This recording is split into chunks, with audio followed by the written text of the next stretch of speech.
1. 1. BBC One Unleash. B1 Show. 19 to 1940.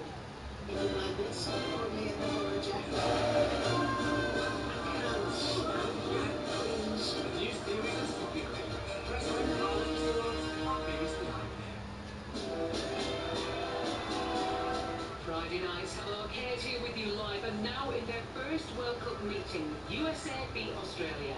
And don't forget that you need a TV licence to watch this and other World Cup matches on the BBC.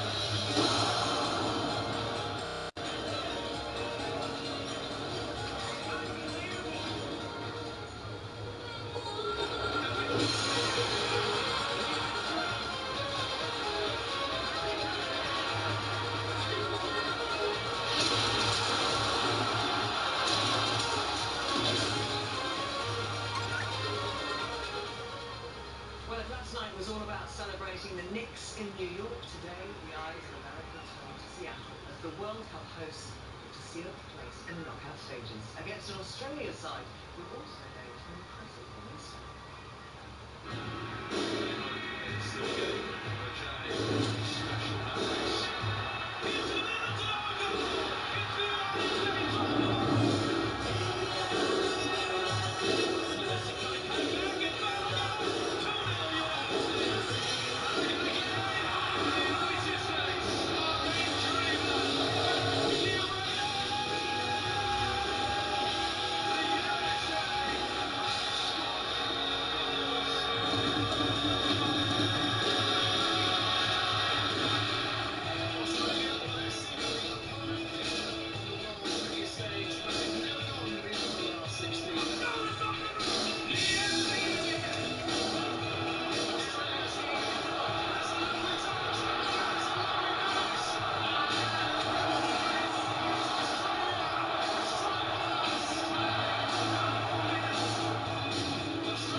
Mauricio Pochettino said this week his team should dream without limits, but have to do it without the man nicknamed Captain America for this game at least. Christian Pulisic is out with a calf injury.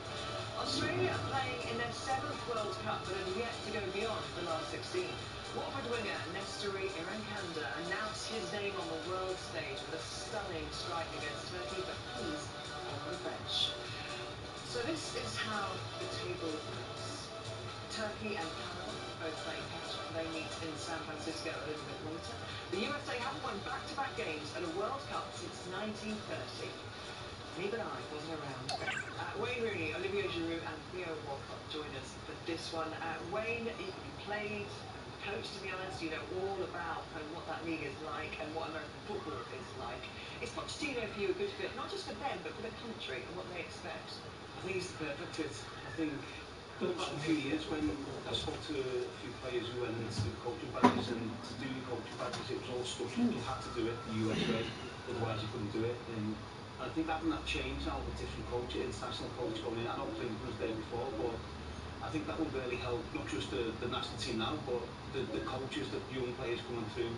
So I think it's he's one of the best managers in the world. So for the USA to have him as the head coach, yeah, for them to be able to get him in the World Cup as the coach, I think the change. It's fair to say, Olivier, and you made a big impression on him. Just have a little listen to what he said about you at the last World Cup. Olivier Giroud, it's quite an achievement. Top scorer in his country, 52 goals, one ahead of the great Thierry Henry. Yes, I always say fans should do more in yes, because Because of Barcelona and Chelsea. because of Barcelona and Chelsea. Control bar. 2 items. 1. Report. This function does not support pause slide. Press left or right to move between items. Then select the one you want. Press return on your remote to go back to the previous screen. No, he's been a top manager. Volume 10. You go regarding his methods, the way he makes improve the young players, at Tottenham. And I think, yeah, as was I said, that's a perfect fit for USA. Now, I mean, his first game is good for their confidence, for the group, and I think now they need a momentum. They came so close, Spurs that is, with Pochettino to really delivering big trophies, didn't they? He was just almost there, looking over the Arsenal side of North London, and he must have been ruined what he did with Spurs. But what were his teams like to play against? Thank God he didn't, right? No, to be honest, his teams were always workmen, athletes. He got the best out of certain individuals as well. Because I always felt like you want to build a team around certain players that can really affect the game. Dele Alli, perfect example for that. Probably got the best football out of that player, actually, to be honest. And you look at midfield, he has people that want to work for each other, will just run everywhere on the field and enjoy doing it as well, because he took that element away from the players, that pressure away from them, because he wanted them to relax. And I think that's when you get the best out of players, and he can relate to them as well. But for me, it's all about looking after the best players in the squad, enhancing that. Obviously, literally missed today, but I like him. I think he's still exceptional. I think just missed out on top. Well, there's a little bit of beef kind of on the ground ahead of this one, which seems a bit strange, kind of Australia, USA. It's not a kind of fixture that's had great history in that respect, but it all kind of goes back from the pundit Mike Grella, who never actually got a cap for the full US international side. Plays a lot of his football actually in this country in the lower leagues, and said he didn't get as much opportunity at Leeds United. He would have got a cap were it not for that. Anyway, I'm not focusing on his bitterness too much because he had a little something to say about Australia when the draw came out. Have a little look at this. The United States will play Australia in Seattle, boys. Grella, how's that? Way up for the U.S. I mean, that's a great first draw. I know you and your team. I don't recognize any players in the team. I'm not kidding, though, when I say it. It's like, what are they drinking over there? Because they got no shot at doing anything at the World Cup. Our friend Troy Deeney just having a slight giggle on camera there, probably thinking he's really thrown the cat amongst the pigeons, put a little grenade in there, hasn't he, Troy? Yeah, I'm not sure if the US players or coach, the Australian players or coach will take too much notice, and no one really listens to But they have been. what the pundits say anyway, do they? They do, they absolutely do. They have been made aware of it, though, Theo. You know, they've been told about these comments. So things like that make a difference to a team like Australia who will feel like they're going into this as the underdogs. They're 10 places below in the FIFA World Rankings, and they're also playing against the hosts. I think as well, like players, they don't want excuses, though. They go into this game knowing their jobs. It's one of those where, look, people have their views, but they kind of keep in the group. It's entertainment as well. And it might stir them on, but however, I don't be too bothered with it, to be honest. I don't think he's going to be allowed to go to Australia anytime soon. Okay, let's check out the lineups for tonight's match then. And for the United States, Freeze starts in goal. 38-year-old Green continues at the heart of defence alongside Crystal Palace's Richards. Adams and Tillman, both excellent against Paraguay, are at the base of midfield. Pepe, who's scored 19 goals this season for PSV, comes in for Pulisic. Flanagan leaves the line again after his brace against Paraguay. And Beach is once again preferred in goal to Ryan. Australia sticking with the same back five that was so impressive against Turkey. Irakunda and Metcalf, the two goal scorers last time out, are on the bench. Lepi and Benukili replace them. Toure continues up top. He entered 10 times for Norwich after signing in the winter window. So let's hear now from the Australian manager, Tony Popovich.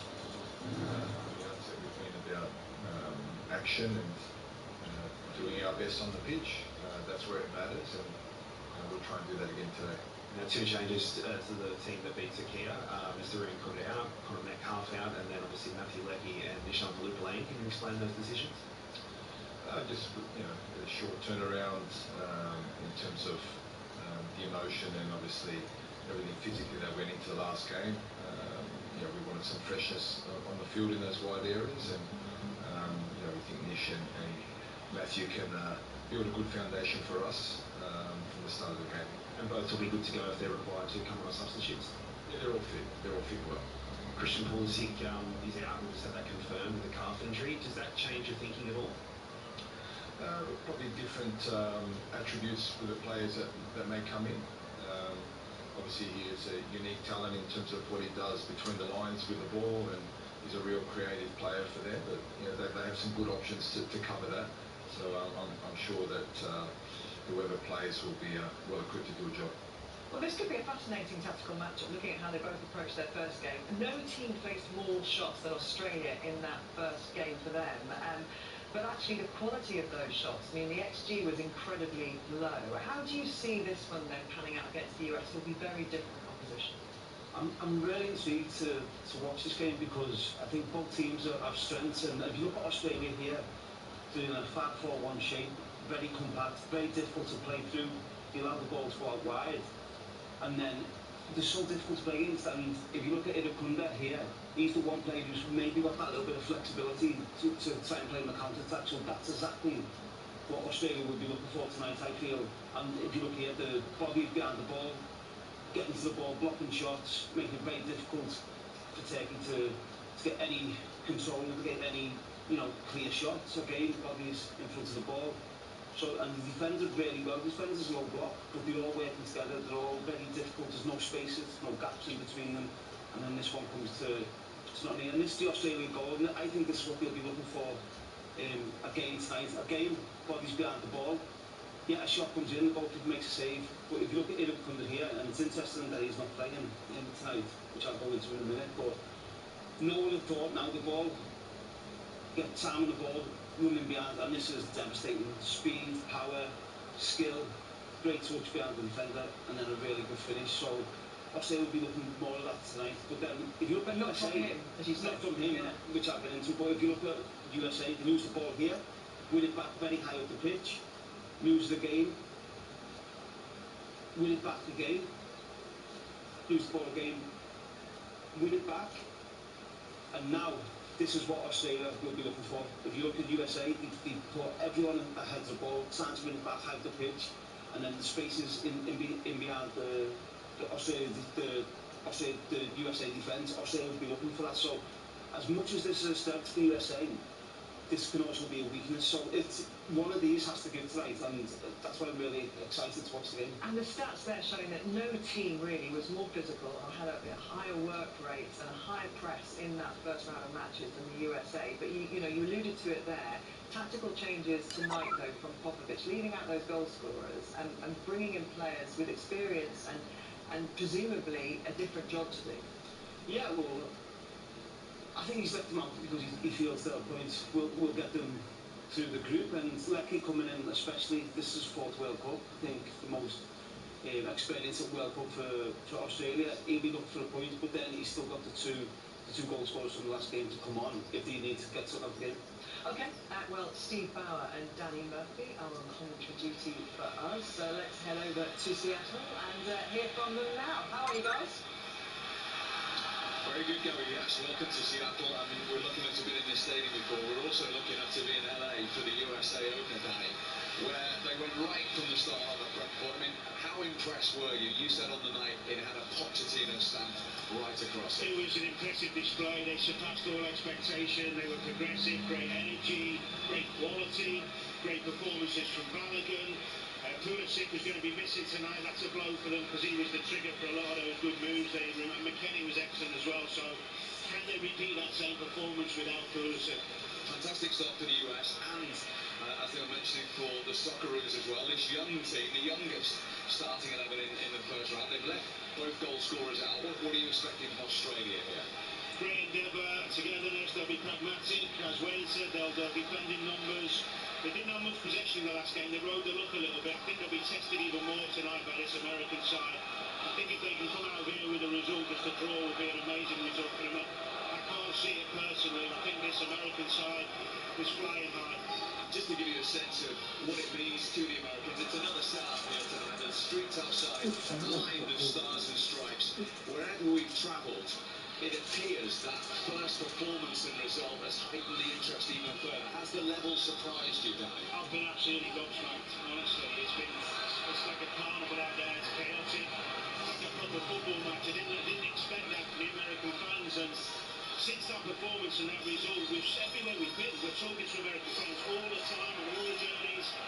They're so excited. They are absolutely up for this one. It's going to be electric in here today. It certainly is. It's deafening, and it'll get even louder, Gabby, if they manage to win back-to-back World Cup matches for the first time since 1930.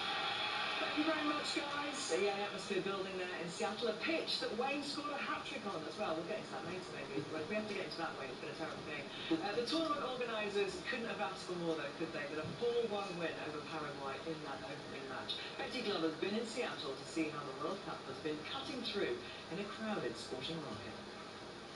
32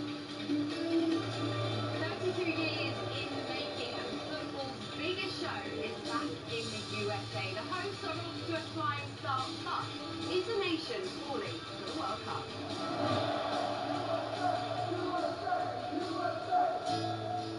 Soccer is like, it's not really big here. It's never really taken hold in the United States like baseball or basketball. The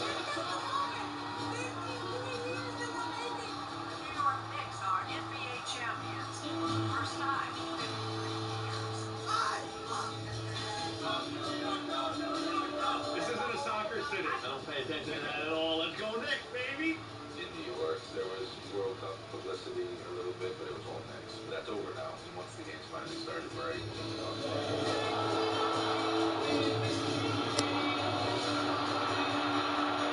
That World Cup energy is truly unmatched. Fans being here from, other countries are hyping up Americans. Meanwhile, guys, here in New York, Brazilian fans completely took over Times Square. Shout to the Norwegians doing the rounds. This place just erupted with Messi getting the goal.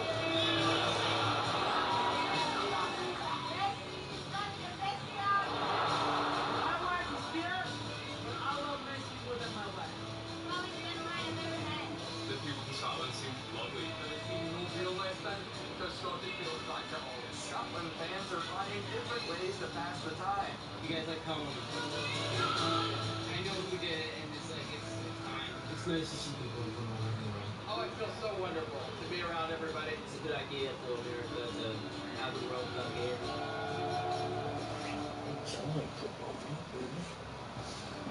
The cities were ready, the fans were poised, but now the real test. Could the USA deliver?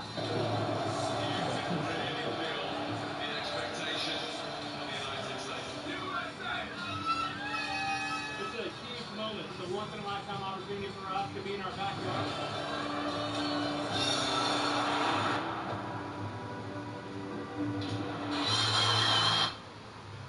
Volume 12.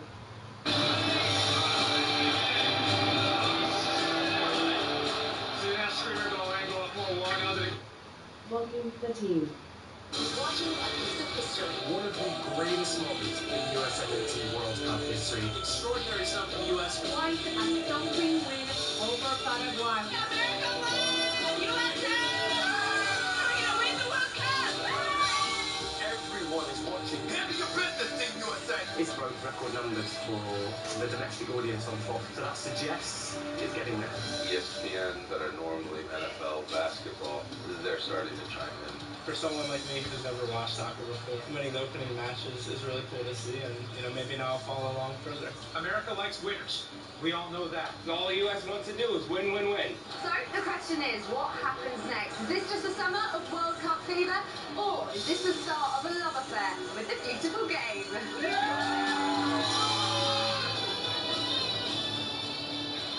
Looking like it really is taking off, isn't it, in the States. Balogun, let's focus on him to start off with at the US. He scored a couple against Paraguay, plays his club football in Monaco, scored 14 in his last 19 of the season for club and country. He's coming into form, he came into this tournament in form at just the right time. Tell us a little bit more about him. You gave us a brilliant stat about his US passport earlier, but do the football first. Yeah, well, he came through Arsenal Academy. I think he was 16 when I left Arsenal, so I got to train with him, and he really impressed me. He was really talented. The problem is, he did not really get the chance. That's a great strike, by the way. Yeah, he's a quite complete striker. I like him when he holds the ball for the team. He's quite composed on his goals, you can see, and a lot of runs, a lot of movement. He can run in behind, you know. And yeah, I think his confidence is quite high after these 2 goals. So I'm looking forward to see him doing well tonight. That's a person I really appreciate. I got the chance to speak with him after the game in Monaco that we won with Lille. It was a massive game, an important game for us for the Champions League race. And I'm happy for him because he scored 19 goals last year. Yeah, I think he's one of the main threat of this team. And another one that got away from England as well, underage football for England, but he was born in the US kind of by accident at the end of the family holiday. But anyway, maybe we'll mention that a little bit later on. But we'll talk about America's midfield, which was so impressive again the other night, and will be the thing that drives this performance tonight, won't it? Yeah, it will be. I think it's a lot of energy, a lot of commitment, very good at getting to the ball, picking up second balls, and I think with Tyler Adams, Tillman and McKennie, he's got... It's not the most quality you're going to see in the World Cup teams in midfield, but it's energy, it's, you know, physical. I really like that midfield. I think that'll give anyone a test in this World Cup. Okay, well, they're on time in Seattle. They're coming out already to greet another packed stadium. And don't forget, you can watch every game in Ultra HD on iPlayer. Audio description is also available. Just select AD on iPlayer. And we're going to hand you over now to our commentary team, Steve Bauer and Gary Lowe. Gary, thank you. Welcome everyone to Seattle, 100 miles south of the Canadian border. The first time in a decade the locals here have had the opportunity to watch Team USA in action in their home city. And the streets all morning have been lined with a sea of stars and stripes. The excitement is building all the time, particularly as that opening result and performance against Paraguay really has captured the whole nation's imagination. So too back home of this young Socceroo squad. Australia opening up with a victory in a World Cup for just the second time in their history. And they put themselves in a situation, a real foundation to progress, a nation that has never got past the last 16. Fabulous arena here, which of course is, this city is home to the current champions of the Super Bowl as well. It's a real sporting city, and excitement at fever pitch ahead of this one, USA's second game of the tournament. Sold out, very much the hottest ticket in town here. What a setting. As we pause now for the 2 national anthems.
Christian in Los Angeles against Paraguay.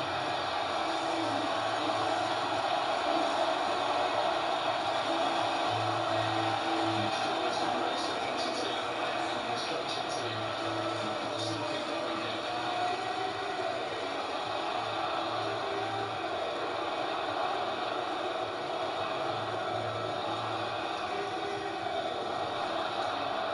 That's the experienced German referee, Felix Fred.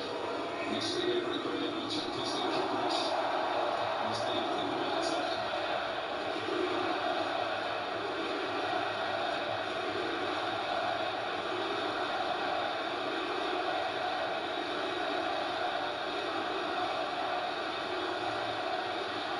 His fellow countryman, Aston Daka, is leading the VAR team.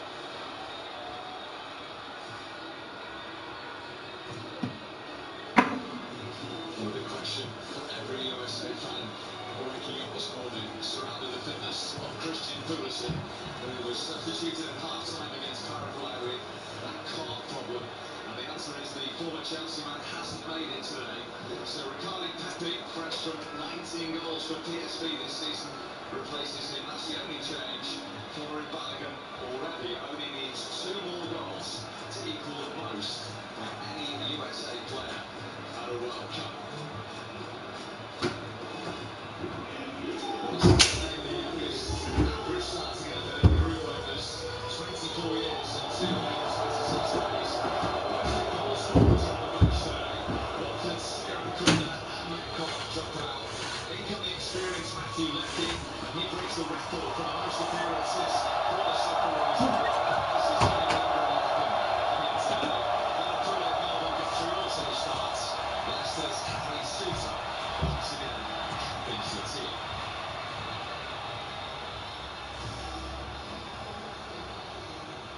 Final words of encouragement.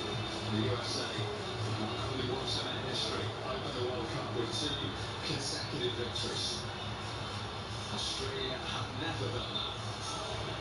Real incentive for both of these nations here today.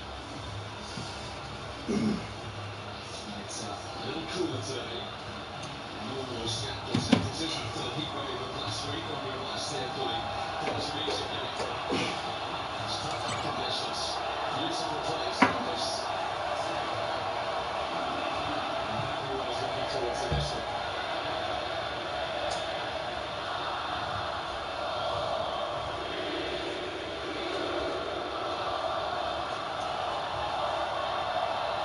It is Australia that goes underway. The winners will take a giant stride towards winning Group D. A little bit of war of words off the pitch has been the subplot as well. But we will maintain their early tournament momentum. I've been looking forward to this one as well. It's got all the ingredients, hasn't it? Well, really exciting actually after the first game. I was so impressed with that performance and the intensity of starting the game so quickly. It'll be interesting to see if they do that again today. And how Pepe, where Pepe plays. He's filling in for Pulisic. This is Toure for Australia. Decent effort at the near post. Well done, Matthews.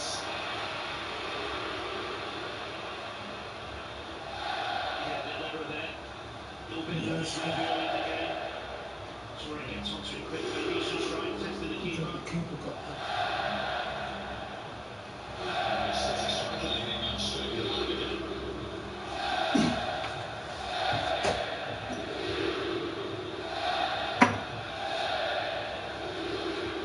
Passes Chris Richards. Open that ankle problem. So playing the owner, Tim Ream. Switched on for Fulham's Anthony Robinson.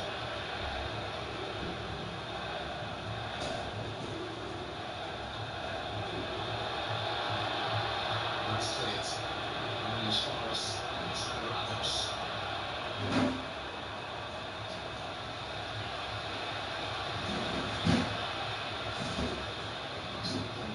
Midfielder again.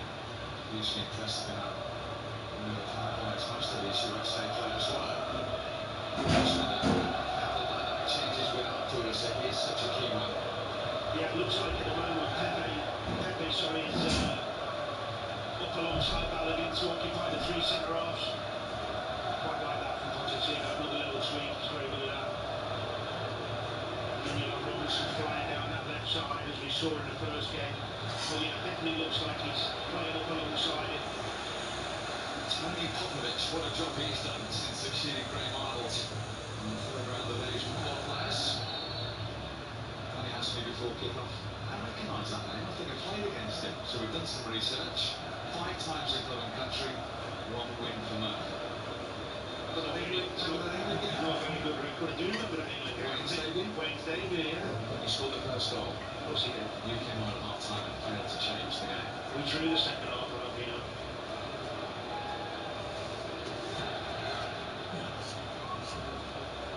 Robinson.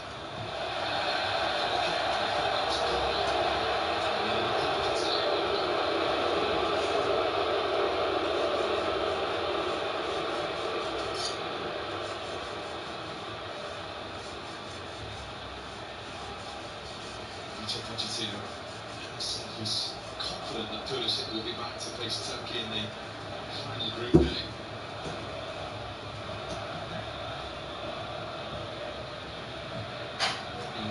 Captain Omi. Hopefully we forget he's still only 27. This was able to nip in for Australia. That's a solid strike.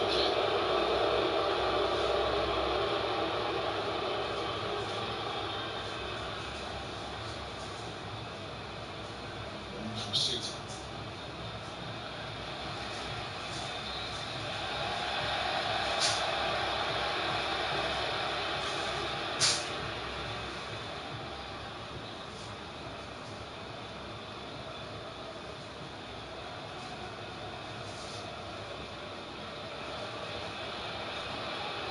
High on that left-hand side again.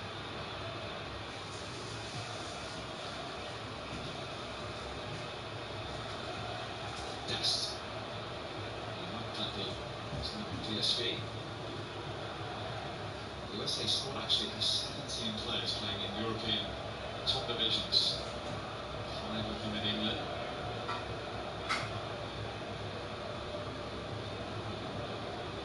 Australia retreat.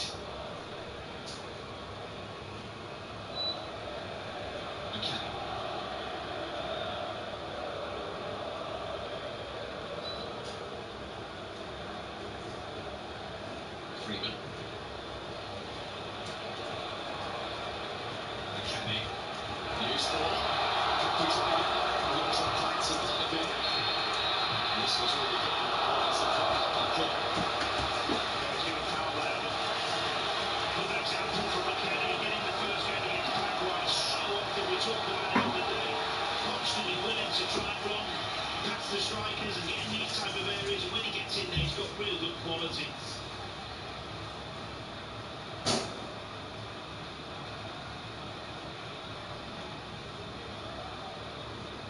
Just a pull on the shirt there from Balogun, good spot from the ref. But yeah, those runs off the midfield boys in the first game caused Paraguay all sorts of problems.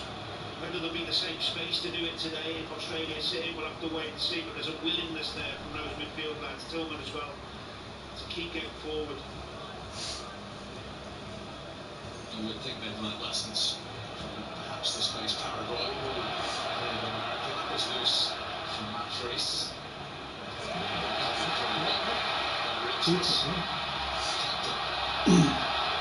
Suter was signing his hands. He's touring that for Australia. By Freeman.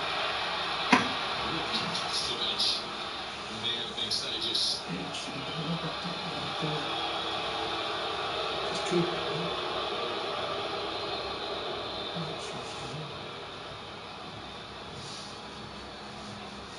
Another little mistake, wasn't it? You guys don't get the ball, no? Just Two don't get it mistakes back. early in the game. Maybe there is a little bit of nerves there still. The expectation of the crowd and the nation watching them, understandably. As we said, there's only Keep going, keep going. Should beach the Australian goalkeeper. That's it, you've got to go, keep it. Wolfer. nations actually leaving vastly experienced goalkeepers out of the starting 11. Matt Ryan and Matt Turner.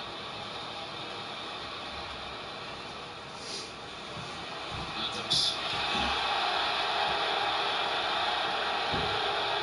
It's Wesley. It's a great example of what Adams does. Spots danger so well. Always seems to be in the right place at the right time. Ooh, catches him on the left ankle there. Matthew Leckett. Yes. Always looks a bit worse on the slow-mo, but I'm sure he'll be all right up now.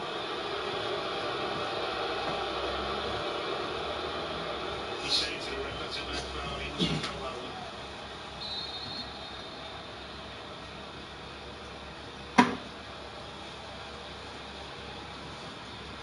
Obviously, a couple of weeks ago that the job was a bigger challenge than they thought. Hopefully return in match one, but he knows it's only the start. Mauricio Pochettino.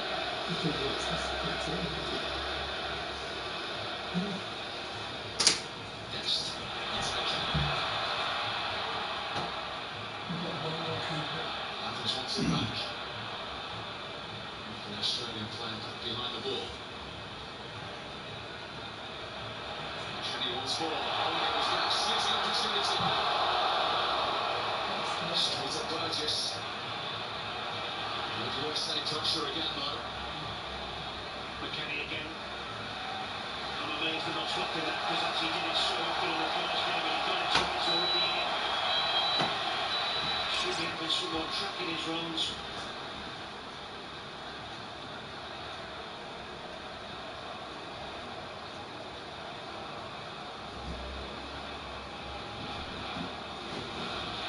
Tim Reed. Oldest American to play the World Cup. Just 9 years at Fulham. There's McKennie again in that position Danny was talking about. Tapped his touch.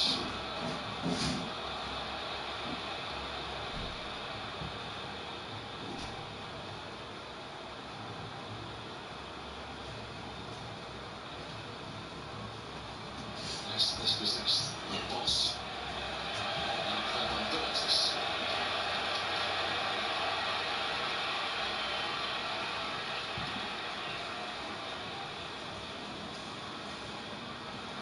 Great little move. Catches it well, actually. Good block in the end, but very creative again, nice and positive from USA.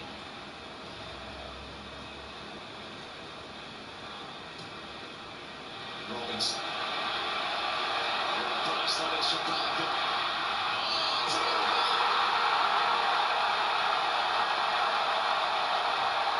It's Cameron Burgess who puts the ball into the back of his own net.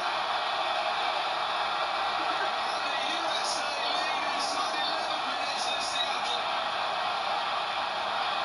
And the home nation momentum continues.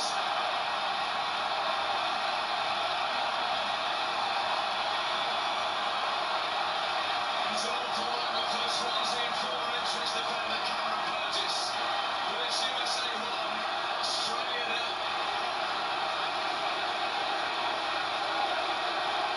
It's a brilliant run. The pace, the speed, the confidence, puts it into a brilliant area, and the defender's unfortunate. He's trying to get back to recover, but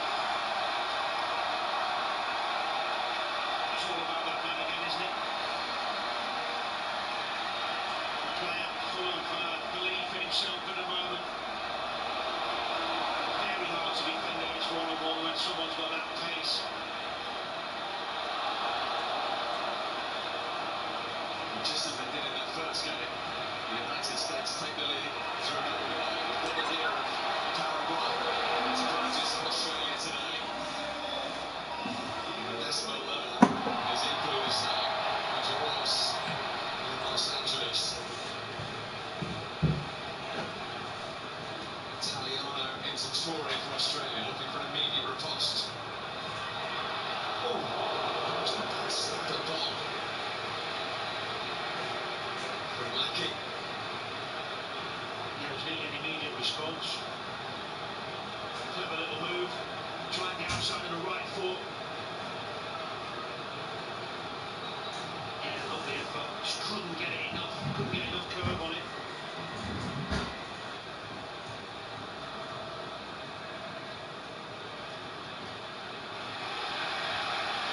Australia have scored in their last 5 World Cup matches. It's the longest run in their history. They need to score in this one. Right end as far as Burgess is concerned.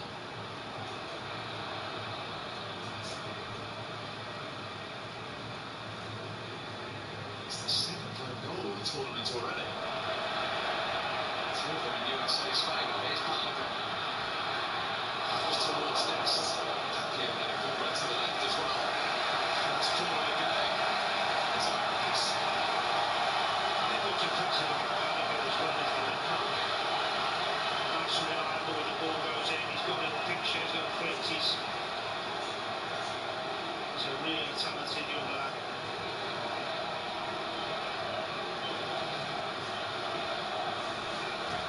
And of course, as we know, could have been in an England squad. Scoring.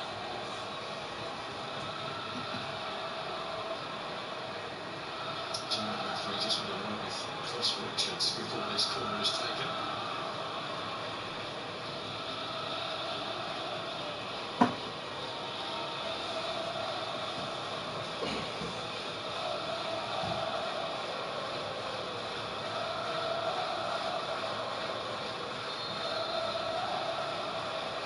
He's trying to step as close to him as possible from an Australian point of view. That was inviting. Useless one from Cameron Ball. Oh, I think he knows it's a great chance. He's free.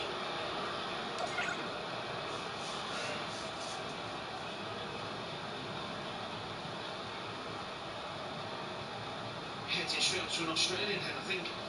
Oh, his chest. It's the chest of Bosch.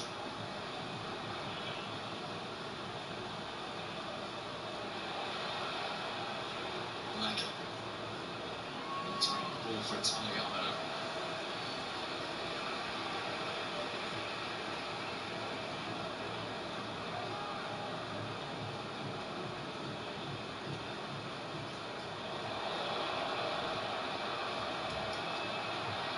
And just battling with Balogun. Now Traore. Loses out to Richards. That's what I was doing a little bit there. I think this is probably the end of the coupling already.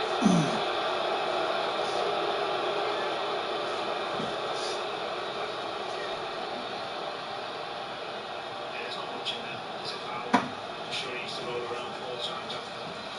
Did that lot in the first one, to be honest.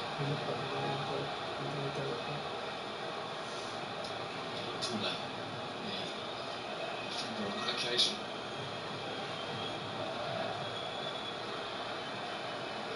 Renato Pochettino looking to lead USA out of the group, something he failed to do as an Argentinian player back in the return. It's now Kenny for Jordan Brooks with an empty yellow card.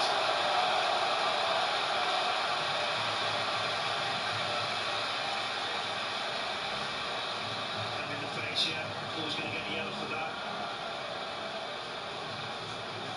He's another one, isn't he, McKennie, full of confidence. Plays forward, tries to make things happen, takes risks, exactly what you want from your midfielders. And they have that insurance of Adams there, who does such a wonderful job behind them.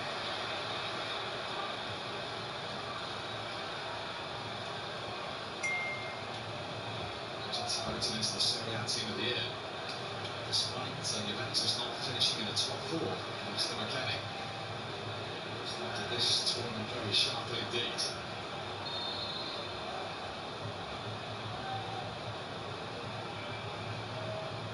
Tielemans free kick, improvisation from the aforementioned McKennie.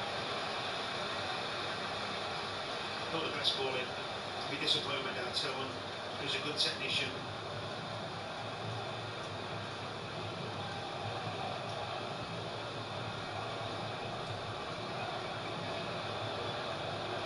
That was risky. Will Australia be punished? Too strong for Balogun.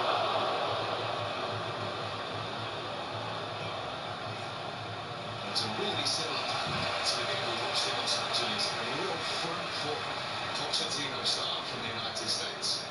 Yeah, absolutely. Good energy.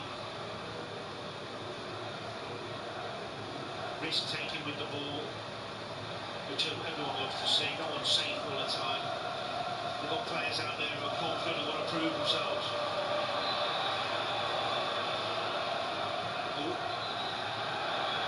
Neil wanted to go up with it. Yeah, he's trying to get him a yellow there just for standing on the ball and delaying the free kick.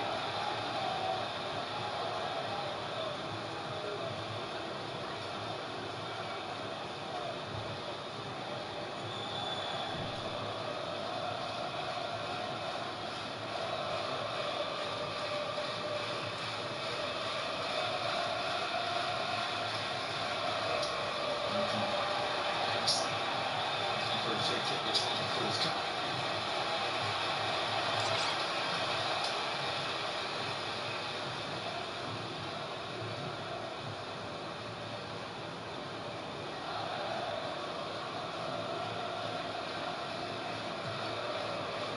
It's going to be a long afternoon for Australia unless they find a bit more quality on the ball, keep the ball a little better, because giving it away so quickly when they do win it back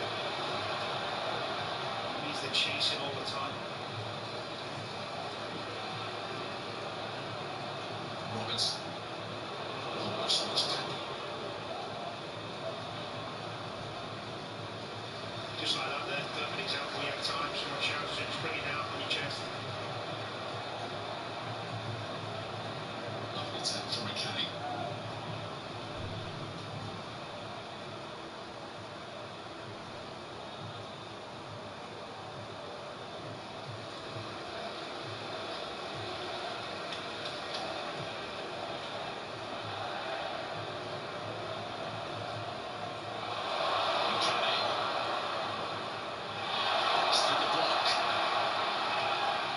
Pulled away. Pushed differently again from Australia.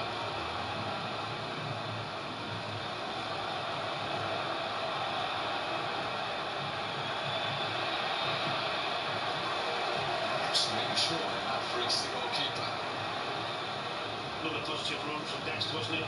Loves to get forward and get inside the penalty area and try and take people on.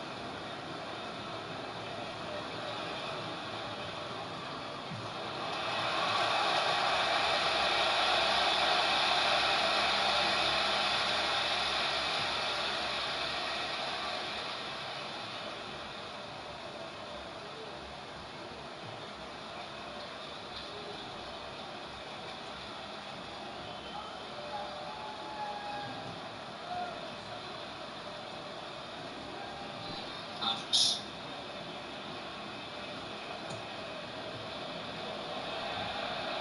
Strong challenge again from Leckie.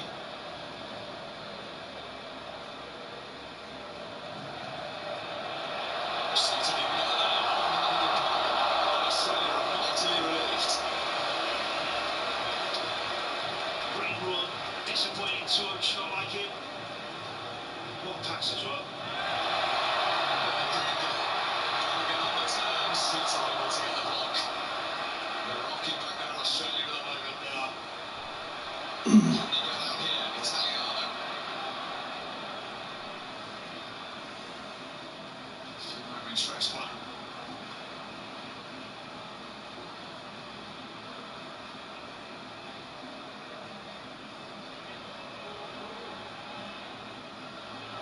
Through for the right wing back. Yeah, as soon as Balogun spins against any of the three centre-halves, he's too quick for them, yeah. I think it was Adams who played the ball. Maybe Tillman, not sure, but it was a wonderful pass.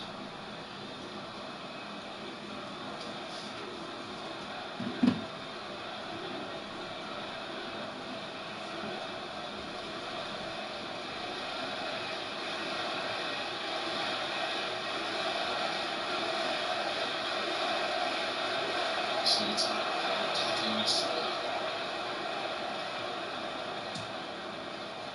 Torre. Lecky's had a look. He's got 2 to aim for. In it goes. Excellent defending. Alex Freeman.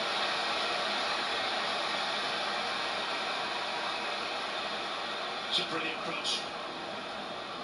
Working well to the right-hand side, and he puts it into a great area. Balapule trying to get in off that left-hand side. It's good defending. Freeman gets his foot there.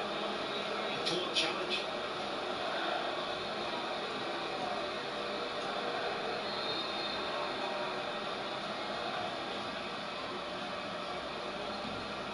First Australia corner then.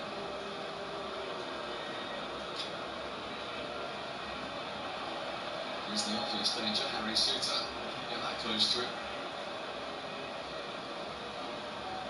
6'6", the Socceroo skipper.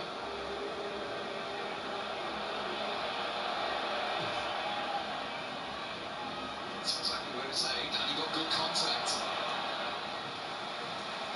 And Australia have another corner. The only problem is when you loop a ball in so high, you can't be able to score because there's no pace on the ball. You need to try and take a bit more risk to get it in with pace so we can attack it, score from it rather than have to knock it to someone else.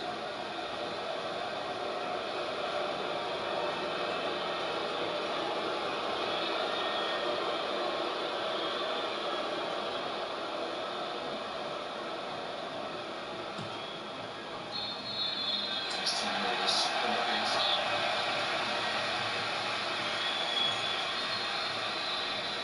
We have reached the first hydration break in this first half in the United States, leading by a goal to nil.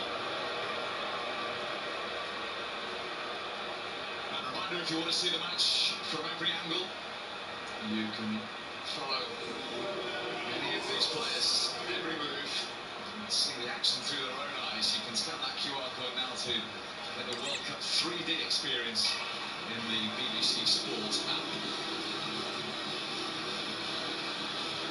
So 1-0 USA.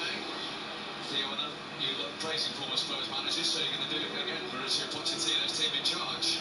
I can be nice, there's no problem. When a match plan comes to plan, as Wayne was saying at the start of the game, I mean, I've been impressed by the Americans, to be honest. The high press, 72% right now, forcing, the turnovers, which is a high amount of turnovers at the moment, like 13. But the counter press is the most impressive thing for me in the States. That's where they're going to get the joy. Still nothing shots on target, however, if they continue this game plan, they're just relentless. The energy, there's no outlet for Australia, and it's going to be a long day if it continues to go in this pattern. But I've been really impressed with the Americans, and it looks like they do listen to the pundits. And don't forget as well, plenty of action after this game today. Scotland's second game against Morocco, kicking off at 11 p.m. is live on 5 Live and BBC Sounds. Then it's Brazil, Haiti at 1:30 in the morning start, again live on 5 Live and BBC Sounds. And then the other game in this group, Group D, Turkey, Paraguay, is a 4 a.m. start on BBC Sounds and 5 Live. And then tomorrow, a really interesting battle of the 2 European nations. Netherlands taking on Graham Potter's Sweden from 5:30 here on BBC One and iPlayer. So Tony Popovic having a few words down there. He needs them at the moment, Danny. Yeah, they've not been impressive, have they? It's a lack of quality more than effort for me. This American side have just got some really good footballers, really quick thinkers, good players technically and speed. And Australia just don't have the same quality, so you can. I don't think they're not trying. They might have to take a bit more risk and try and press a bit higher, win some balls back and get some turnovers higher on the pitch, but at the moment they're hanging on a little bit. Yes, American supporters, thousands upon thousands of them, with and without tickets, are riding the wave. Not sure anybody's going to get any sleep in Seattle tonight, Steve. Unless you know all I day. haven't. Stick to the day job, Daniel. Yeah. No, but it will be party time tonight because there's so many fans. Second win on the spin. sure, but it's not done yet. Shame you don't like a party, really, isn't it? It is, yeah. Party days are over, mate. Only Qatar have faced more shots than Australia at this tournament. In a sense, that's only going to continue if this pattern plays out in the rest of this game.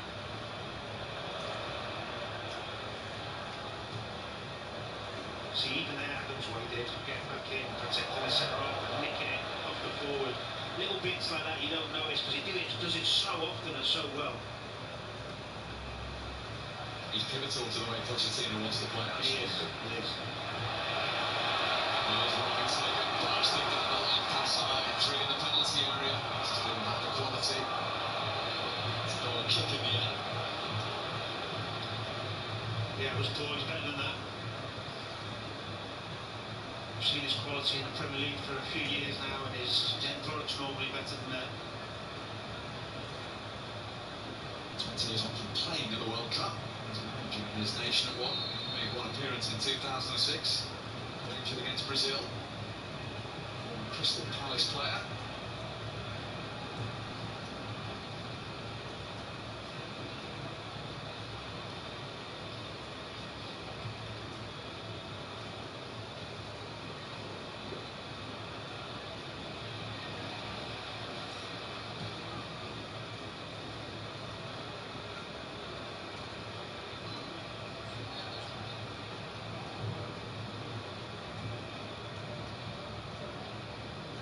Tillman.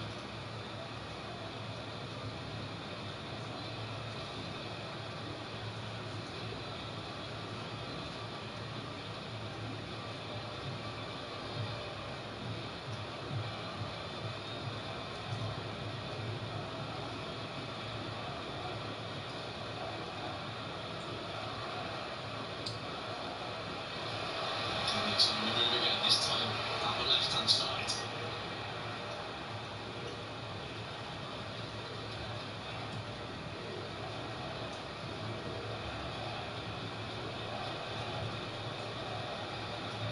Best.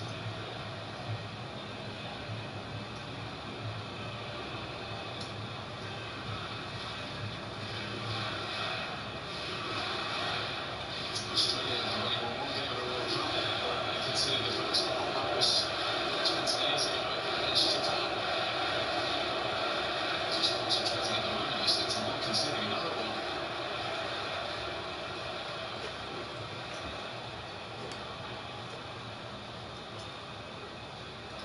Stepping again. This time from Italiano. USA have their second corner of the game.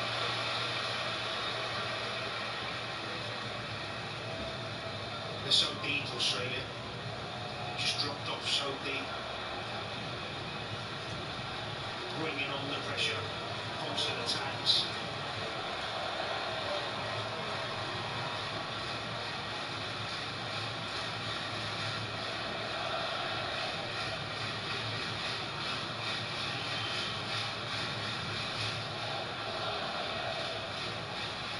Tillman of Leverkusen to deliver the corner.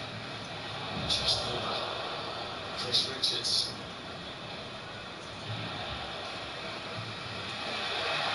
Just wide of Freeman, it wouldn't throw.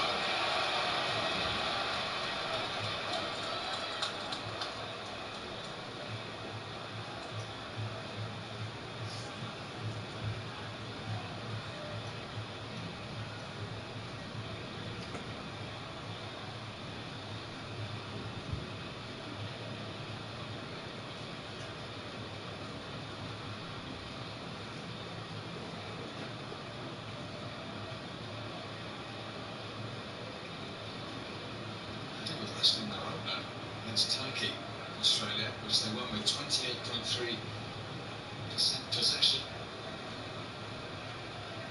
To maintain those concentration levels at the moment. Yeah, it's always easy when you don't go behind as well. Conceded another free kick. Maybe the yellow card. And Takata, the offender.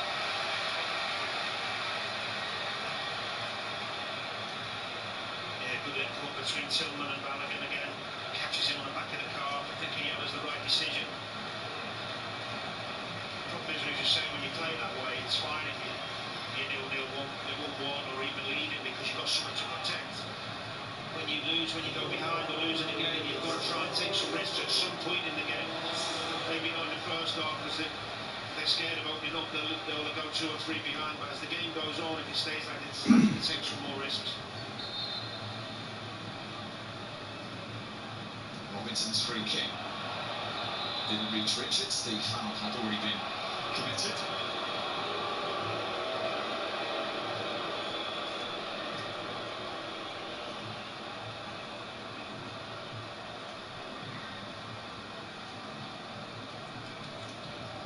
Casey Kelly, your former teammate, we were chatting to at the airport the other day. Yeah, great guy. Great guy. And Mr. Seattle. It's lovely to see him. We're in his home city. There he is, give us a wave, Casey. Casey.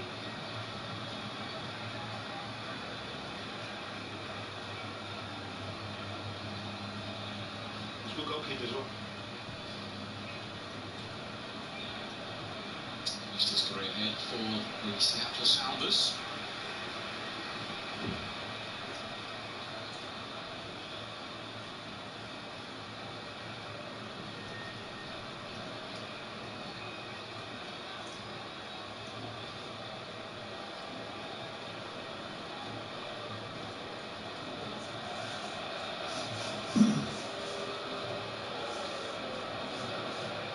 Good press.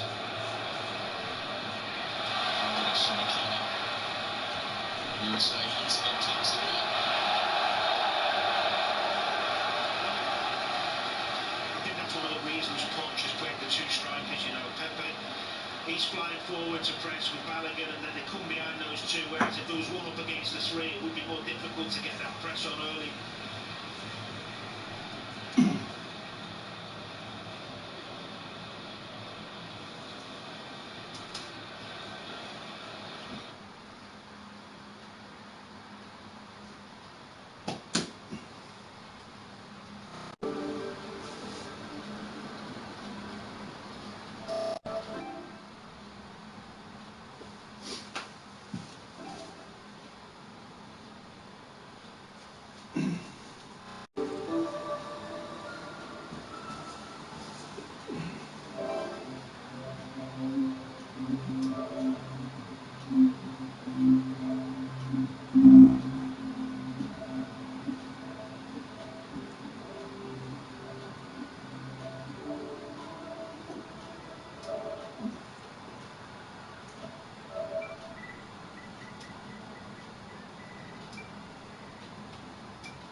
One. BBC One. Into knee-high, great touch.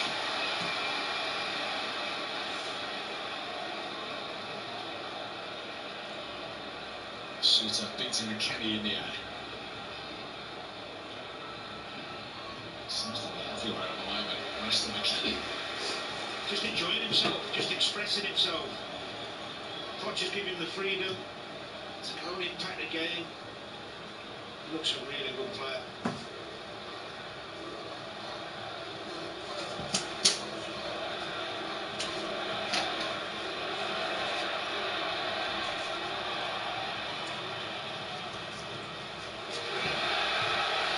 To Pochettino device. 2 on this occasion.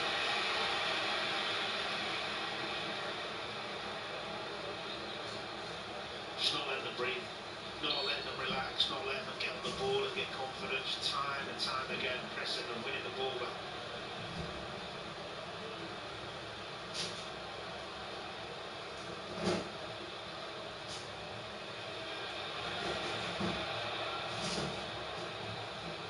Ross keeps it in. Australia keep the ball. They can't. Balogun that time. Sneaking behind the midfielder and winning it back. Great work ethic. Tackle. It's a Balogun. Dest's cross. Hesitation in the Australian back line. And he will do. It's a USA throw.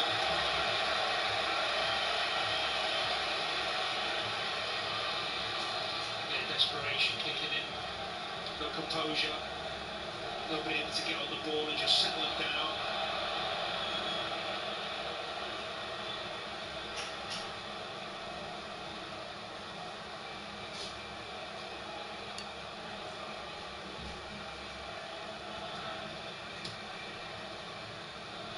Just with the clearance. Richards heads it back. Oh. Just saw a clash of heads between Freeman and Morgan Exler.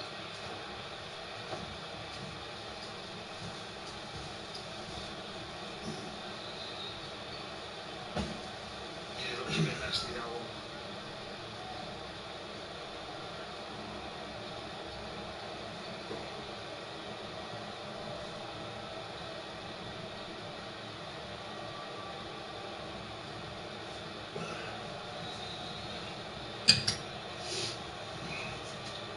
Coach is certainly looking the more relaxed of the two for obvious reasons. He's got to find a way of getting his team back into this game somehow.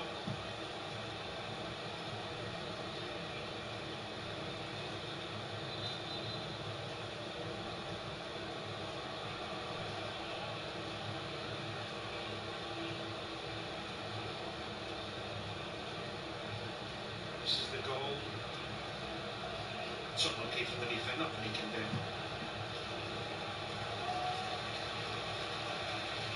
Maybe use his right foot, he can't get his feet sorted out, but he's running back at such pace and the ball's coming across quickly, one of those things.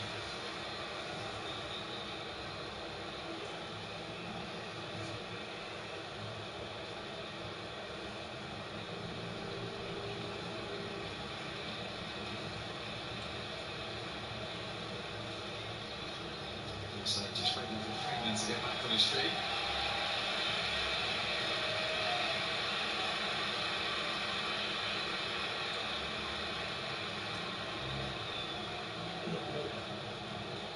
He's moved to Europe with Villarreal in January from Orlando City. Got then to third in La Liga in the process.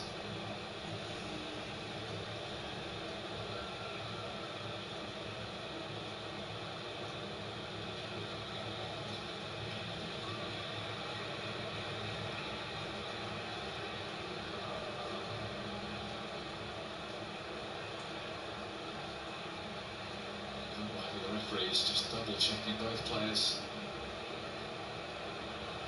We're opening to continue.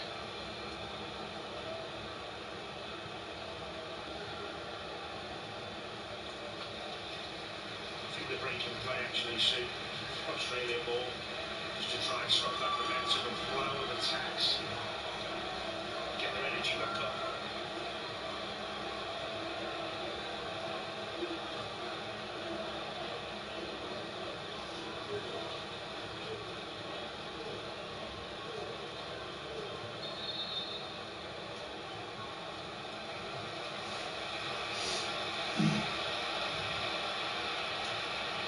Something under 5 minutes plus stoppage time remaining. This first half here in Seattle.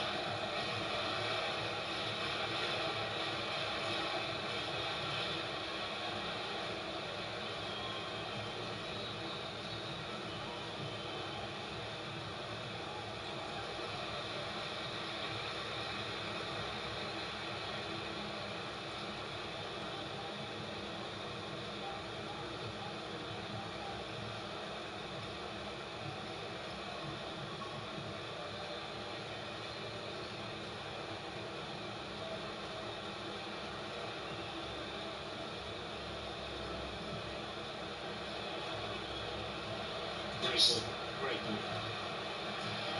McKennie.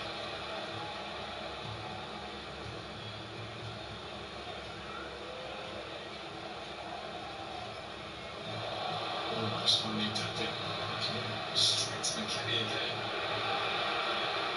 Adams. Thought minus these for Australia just before half time. Absolutely.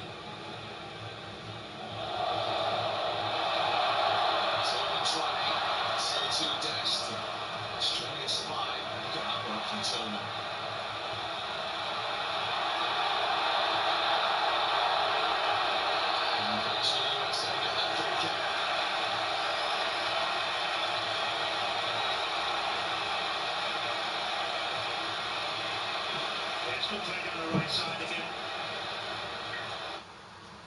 Volume 10. Tired and make those runs into the box. Volume 12.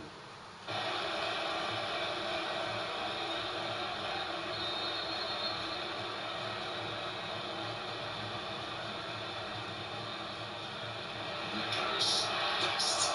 Deflection. 2-0. Harvey's on. Most of the players, certainly the supporters, haven't seen it yet. No voice.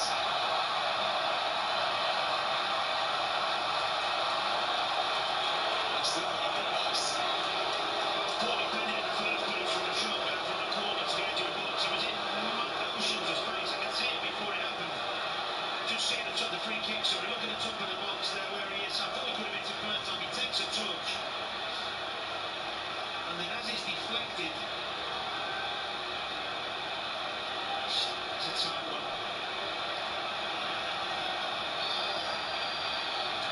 Well, it's been checked as it's big. Next Freeman's effort. It was really tight.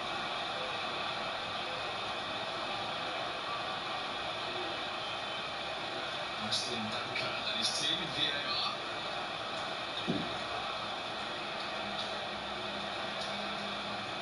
Double checking this one.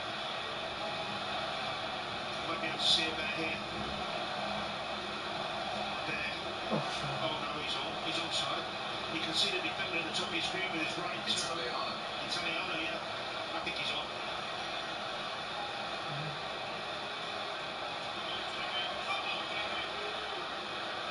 Well, the referee's still holding play out there. Yeah, I think this will be given. Great reaction from him. From Freeman. Yeah. There we go.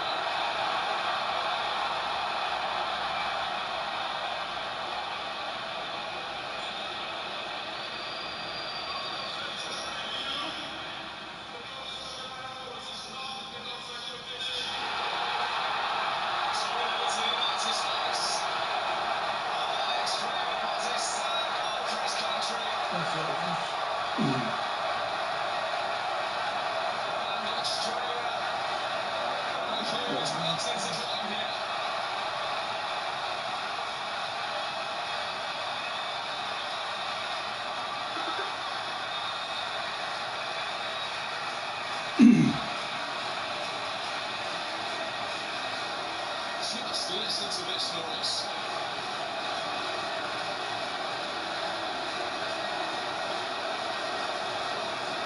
There's the replay again. As you can see, the goal scorer is played onside by Italiano at the top of the screen. His right foot and knee is just bare. Keeper can't get there because he's already dived for the shot. Nice and brave, wasn't it, from Freeman?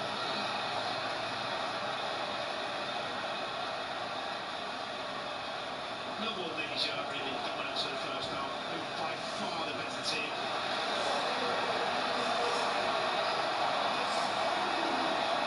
Small touch of the line from Mauricio Pochettino. There's another perfect first half from his team. Been excellent again.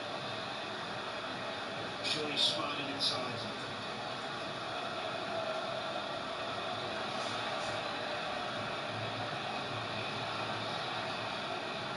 Takati found that Pepe. Pepe's worked hard, to be fair to him. He hasn't had that much of the ball or any chances, but he's put in a real shift without the ball.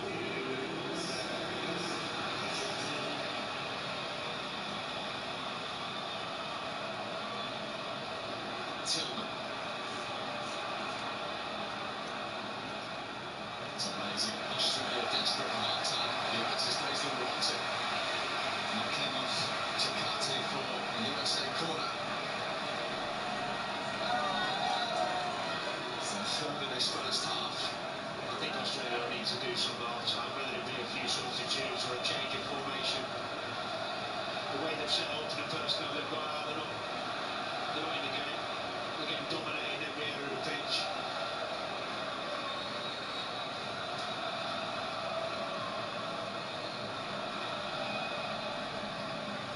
6 goals for the tournament to date for the USA, 5 of them in the first half. Is the time for one more?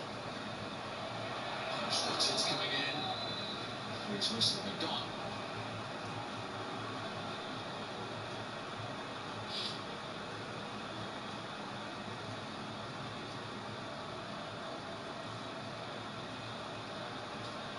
There you go, Danny. Yeah, it was actually really clear, wasn't it, when we saw that angle they gave us. 7 minutes of time added on, incidentally.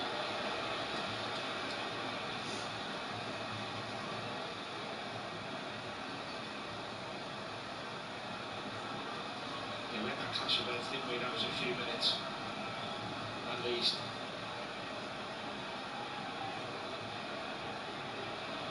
Boss. Fouled by Timbree. No, it wasn't. Taken it away.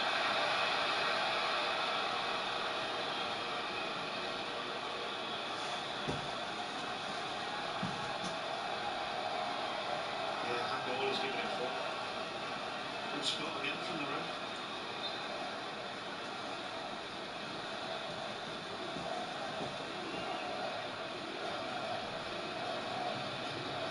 Plenty of thinking for Tony Popovich to do.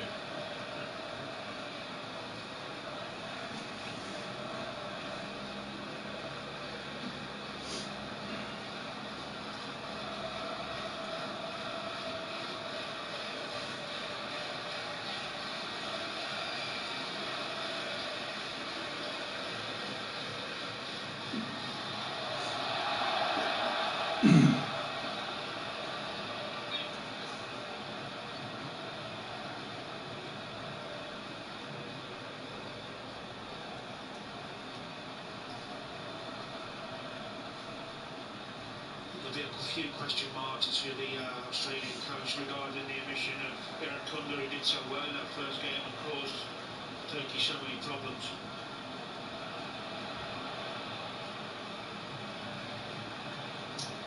Saying to us who were both fit, just wanted freshness in the wide areas.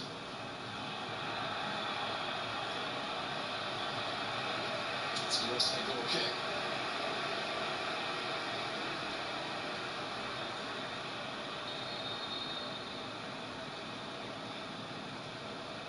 By the way, you can't fault the 3 countries hosting this tournament in their form so far. Feel good factors wherever you look.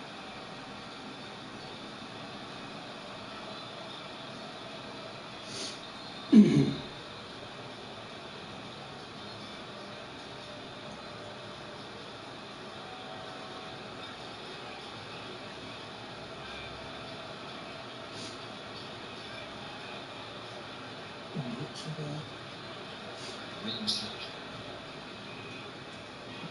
Then Adams. Hamilton goes down. Good challenge from Suter.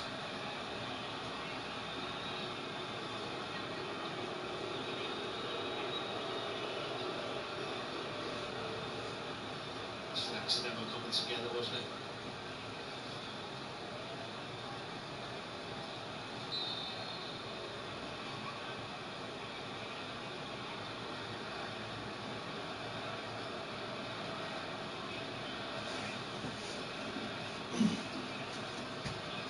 Again by the Australians.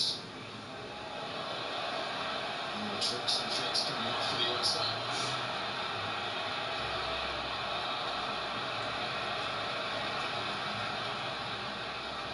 He's got great feet, Tillman. Here's Dest, onto his left. Phil Breakage. Great move, all started by Tillman. Ends up on this right-hand side. Freeman breaking out of that back 3, but Dest couldn't quite get the finish.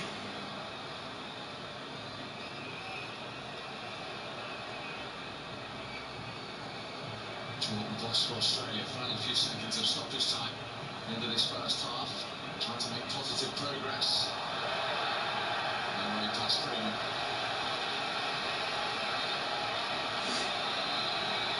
That is the last action. First half in Seattle.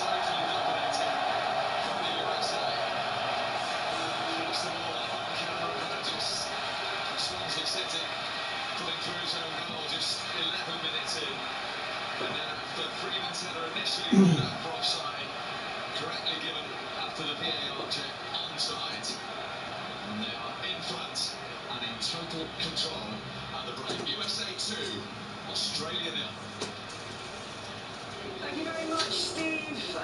Such an interesting half for a lot of reasons, but to see the USA kind of pick up where they left off in their win against Paraguay in terms of their game plan, their tactics, the high energy, the high press, and Australia really kind of unable to get out, aren't they? Yeah, I think USA have been excellent and Australia have been awful, if I'm being honest. And it's what we spoke about before the game. In USA's high press, win the ball back in high areas. In Australia, very deep, and they've got no outlet.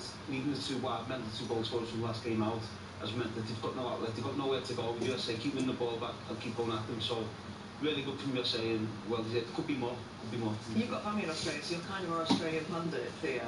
Australia just very negative, and Popovic's his selection and his tactics are very negative, don't they? Yeah, they are, because when you an opposition, when you see that it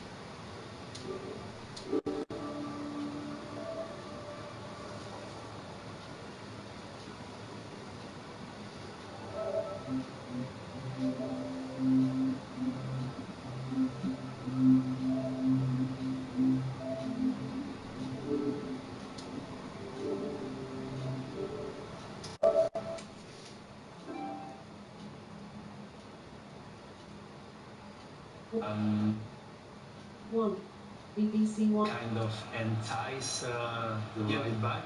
Oh, now we've seen them win the ball back high off the press, and then it goes down the left-hand side, and then Paladin comes in with his pace. And he sniffed it like, and I think at first he wanted the ball in the feet, but the ball was a bit long, and you can see the defender hesitating, and then he's on his bike and it's too late.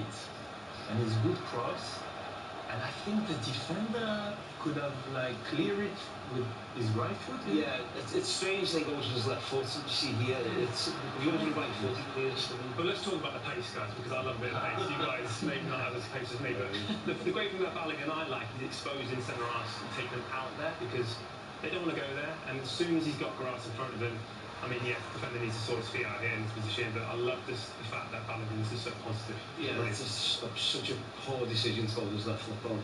Going right foot, he clears it, no problem. Look at Poch there. Great stuff. You're loving his gear, aren't you? I love his look, I love his clothes. It's a shame I can't get his hair, but I can maybe get his clothes We can definitely somewhere. find out his outfit for you. I think we call it kind of cartel vibe. I think It looks like it. That's the look. I'm loving it. The second goal, and we're going to look in a minute at how the high press, the high energy of this US team kind of is going to pay dividends and carry on paying dividends. But actually, the second goal came from a set piece. Yeah, I mean, you get rewarded, but what's really important here is Richard.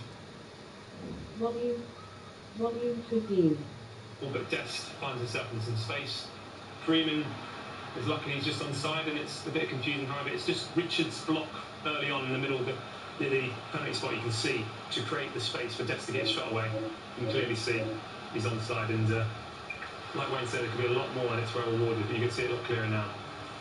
But it just shows him set pieces are so important at any level. But Richard's so important. If this block doesn't happen, there's no goal for me. So they've been doing their homework. Yeah, and obviously clearly signed, just slightly missed, wasn't I think, in the on-field decision there. 6 goals in 2 games, well, even half, isn't it, for the US? Not only will that be crowd pleasing, but it's obviously pleasing to the players. Who said that VAR spoils celebrations? Yeah, well, I think I've said that. Control bar. 2 items. 1. Record. This function does not. 2. 1. Record. 2. 1. 1. Record. This function does not support voice guide. US tonight looking like they're going to turn it on again in terms of their performance, but also the result, which is great for that home crowd. And that high energy and that, you know, high press today, it's just, you know, so evident that Australia haven't got enough. Volume 15. In particular, if you look at the press here, so it starts with the centre forward, now the second man goes, now the forward goes again, and then if you look at the opposite side of the pitch, already all front footed to go and press the ball. Australia's nowhere to go to kick the ball back to the USA, and then nothing comes of it. But that set the tone. Again here from a goal kick, it goes down the other side, press. Now they've got opportunity there in Australia's penalty box, and something more could come of that, but it didn't. But again here, it's right, Australia pinned in, nowhere to go. Win the ball back, again they're in Australia's penalty box. They should do a bit better, should make a bit more of it. But if you look at Australia, when we talk about no outlets, this is what we mean. You can put a blanket over all their players.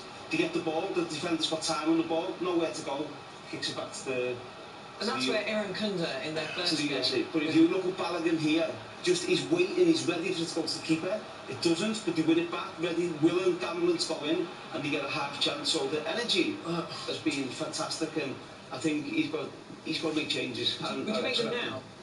If I'm in, of course you would. You have to, otherwise definitely get knocked from the game.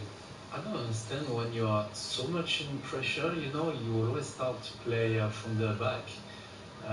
If you have nowhere to go, just play longer, and that's when you need a player like...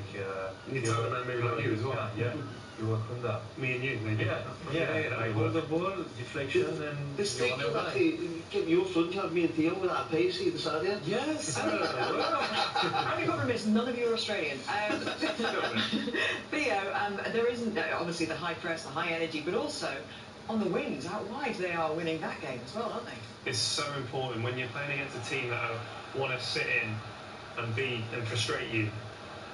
The whip has to come from the fullbacks, and Robertson, and this is early on in the game, his intent just to say, look, be aware of this, right? I'm going to be doing this all day, because he did. I played against this guy and he wouldn't stop all day. But look, you can just see here, we spoke about Australia being compact, and they're doing all the right things. However, McKennie and Dest, the connections, the rotation that they have, you can just see now, every time they're always looking and aware of each other, and you can just see they get across, and who's on the opposite side, Robertson, is going to come up to him shortly, but he gets loads of space because he's kept that high and wide. And the last one here, I just love this one because they're just having fun and they're enjoying it, and I think that's important to see that the freedom that Pochettino has allowed these guys. Give and go is so simple, the game sometimes, but they want to play for each other. But they work the shot here, and Dest gets himself in here. It's a great block in the end, but look, they could do this all day. I think they really enjoy it, and look, he's looking great as well.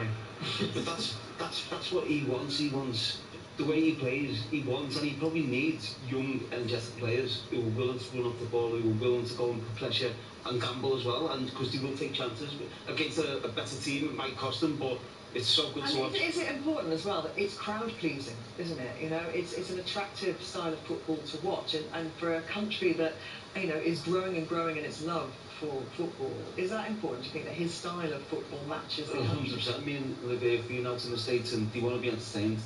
In any sport they do, they want to be entertained, and I'm sure they can't have any complaints with the first game and a half they've seen. Yeah, 71% possession, 9 shots to 2, USA leading, and 2 goals to 0. Well, if you want to learn more about how the USA embrace soccer, the iPlayer's got you covered. Long before Messi and David Beckham, the NASL ran its own razzmatazz. Soccer! Showbiz. What's that? A big-time glamour league with the greatest footballers on earth. George Best, Pele. They had the swagger. It was just genius. A whole new ballgame. Why are we trying to reinvent it? It's America, baby. That's what they do. Pitch invasion. That's a go-pass goal. How the USA changed soccer. Watch all episodes on BBC iPlayer. Tomorrow sees Graham Potter Sweden take on Netherlands, 5:30 p.m. BBC One and iPlayer. There's commentary of tonight's Scotland-Morocco game on BBC Sounds. That kicks off at 11 o'clock. Wimbledon starts next week, and it's the men's semi-finals at Queen's tomorrow, BBC One at 1 o'clock. And the Wayne Rooney Show is also available right now on BBC Sounds. Give it up with the greatest of all time. It may be possible. superstar lineup of unforgettable characters. It's called Peaky Blinders. And absolute icons. The stakes couldn't be higher. Please do continue to enjoy yourself. From football legends to TV royalty, watch them all on BBC iPlayer. Well, Scotland have got the chance to book their place in the knockout stages of a World Cup for the first time ever tonight. A win against Morocco would guarantee they make it through. And Ailey Barber has the latest for us in Boston. Hello, Ailey. It seems like the city of Boston has absolutely fallen in love with Scotland. Are we going to see another tartan takeover tonight from the Tartan Army? Hello, Gabby. Yes, the city of Boston loves the Tartan Army. The Tartan Army, and I can tell you the BBC crew here as well, have fallen in love with Boston. What a fantastic city it has been, what a hospitable city. And they have embraced fully the tartan takeover of their first couple of games. The city has been absolutely brilliant. The atmosphere has been incredible. They are all beginning to filter in here at the stadium. It's still a couple of hours until kick-off, but the Moroccan fans are out in force as well. Brilliant scenes between two sets of fans last night in the city, all coming together and celebrating at what is a really important game for both sides. Morocco got that draw against Brazil, so they're looking to put themselves on 4 points and pretty much secure their passage through tonight. Scotland, they will need a point to all but ensure they make a little bit of history here. The stadium filling up, both sets of fans. I think this one could be a really lively one. And Scotland were the favourites against Haiti, and when they got the goal, you know, and the nerves kind of started to kick in a little bit because they knew they had to get that win. You know, it ended up being one of those nervy, brilliant performances. But tonight they are the underdogs against Morocco. So how do they wear that tag, do you think? Do we expect Steve Clarke to tinker with his starting 11 because of that? Yeah, I think being the underdogs is something a lot more familiar to Scotland than coming into a major tournament and being the favourites in the game. I thought how they handled that game was really impressive. Yes, there were obviously nerves, and as every player and Steve Clarke himself alluded to, they can play better than they did against Haiti, but they got the victory. We've seen that's not an easy thing to do in this World Cup, so they got that vital victory, and they now come into this one with a huge opportunity. But yes, I think there will be a tinkering. I don't think we'll see two strikers today. I think it will be a more solid approach in that midfield area. I don't think he'll revert back, Steve Clarke, to the same type of formation he played in Germany, which was the three at the back. I still expect it to be a back four, but with an extra body in midfield. He might look to try and get John McGinn into a more preferred position on the right, try and get Scott McTominay to be that link between midfield and striker to try and have some sort of threat on the counter-attack. This is going to be a hugely, hugely difficult game for Scotland. They know that, they're aware of that. But they have shown in the past that they have a resilience and they have an ability to pull off surprising results, which is how they got here in the first place, that win against Denmark. They'll use a lot of their experience coming into this game, and this could be one of the special, special nights for the Tartan Army.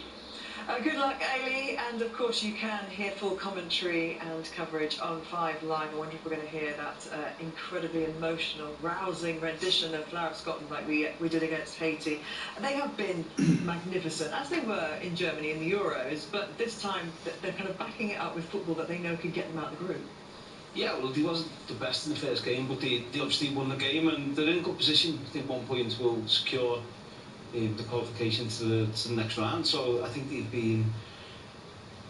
I hope they have a go. I hope they have a go and they don't sit in and wait to get beat. I hope they don't have a go and get something out of the game. When I said they've been magnificent, I kind of was referring to the fans as much as the team obviously is on the beginning of their journey. But the fans have just been fantastic, haven't they? And really embraced this World Cup and taken so much joy from it and given so much joy.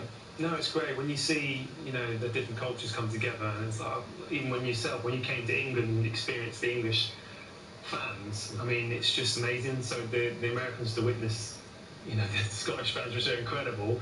I mean, can they outdrink them? Who knows? But it's one of those. It's great to see. Well, Olivia was telling us he almost went to Celtic at one point in his career, so I'm sure he's going to be cheering on Scotland tonight in the VAF, yeah? Yes, come on Scotland, and we'll cheer up for my friend also, Ayub. Special shot for Wayne there, just so he can admire Poch's style. If anyone's got Poch's number, please, could you send me? I need to know where he gets his calls from. The second half for Australia has got to change. If they're going to get back into this game, Theo, what they're going to do? Well, after sort of first goal, they have to be a bit more expansive going forward and actually give it a go now. I think they need to have that outlet, like Wayne was saying, that, you know, bring on some substitutions, pace, and otherwise they're not going to be here for much longer. OK, let's head back out there then. Steve Bauer and Danny Murphy for the second half. Gabby, thank you. A reminder, if you're watching any of the World Cup matches live or enjoying the highlights of every single game on the BBC iPlayer, don't forget you do need a TV licence, and you can scan that QR code on your screen now to purchase. So, the USA 2-0 to the good. That man with the second goal after the VAR check, and not surprisingly, a double Australia change being made by Tony Popovich, Jason Geyer, who plays his football in Japan, and Conor Metcalf of St. Pauli in Germany, who scored the second goal against Turkey and surprisingly left out of the starting lineup coming on. Still no getting Kunda of Watford though. And as you said, Danny, they had to do something. Yeah, they did. Interesting to see how they set up as well tactically. We'll have a look at that in a minute.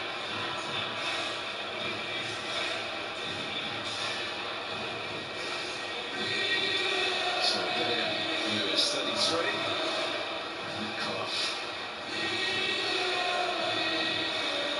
fresh from his goal, second for his country against Turkey, coming on at 2-0 down. Burgess Villapula. The two to come off, and indeed Ivan Kunda is also coming on. So it is a triple change. Norwich's Toure is off as well. So the man who became the youngest ever goal scorer at a World Cup for Australia, 20 and 125 days old, is also on for the second half.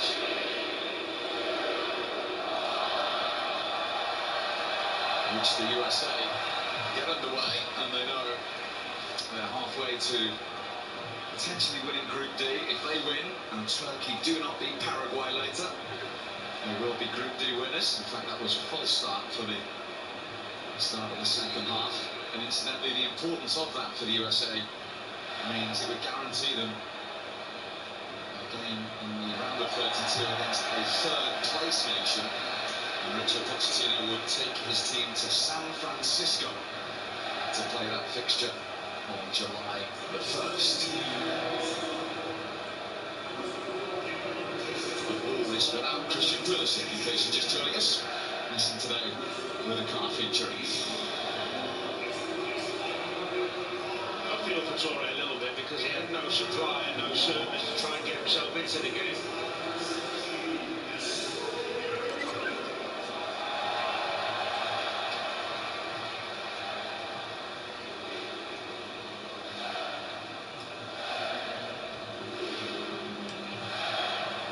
That's tough.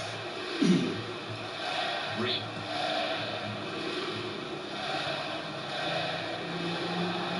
It was a foul by Geyer.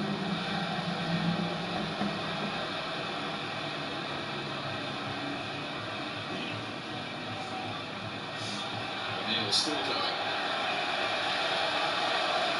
And Toure. The man was actually born in America, in New York. Over to England at 14 in Burnley's academy. Did make a brief appearance in the Premier League. Hayden O'Neil.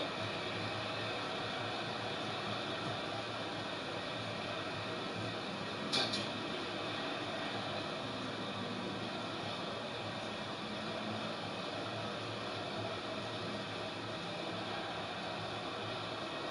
Metcalf.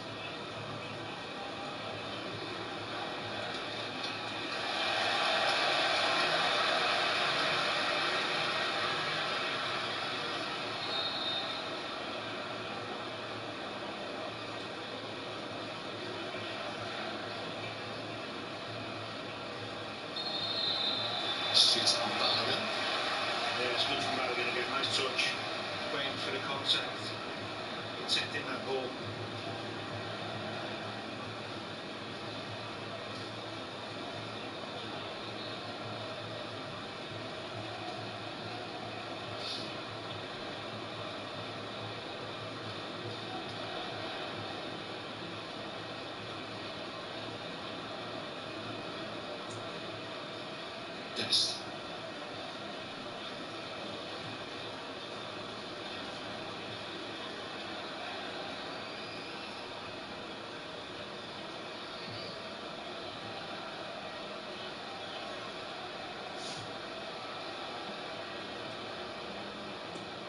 Freeman. They're also comfortable on the ball, the American defenders. Yeah, they're happy, especially when they've got the lead. They can keep possession, take their time, be patient, conserve some energy. I'm sure we'll see some changes as the half wears on, protecting some of his better players. We saw that in the first game. Well, we mentioned they do go deep, don't they? We saw Weir come on, we saw Rayner come on and score. We didn't even see Hadji Wright of Coventry or Brendan Aronson of Leeds. Yeah, they've got a good bench, got some good players.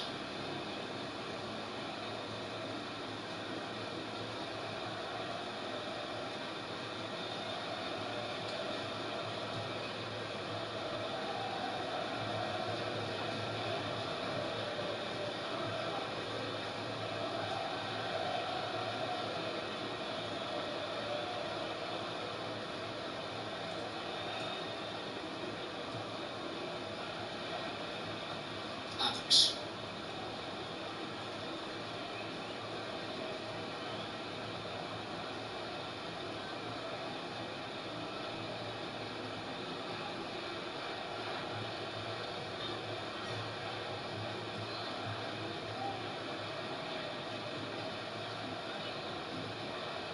Too strong for Dest.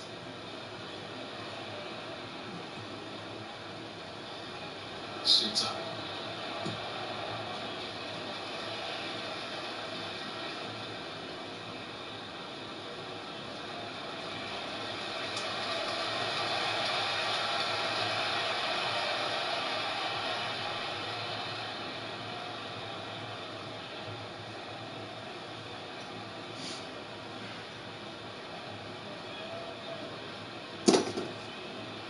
Dest again.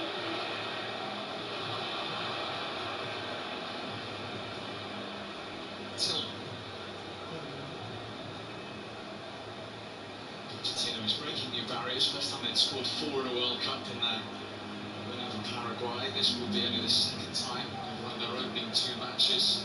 The most goals the USA have scored in total in a World Cup is 7. Back in 1930, they're already on 6, 1.5 games in. They're certainly being entertained so far, these USA fans.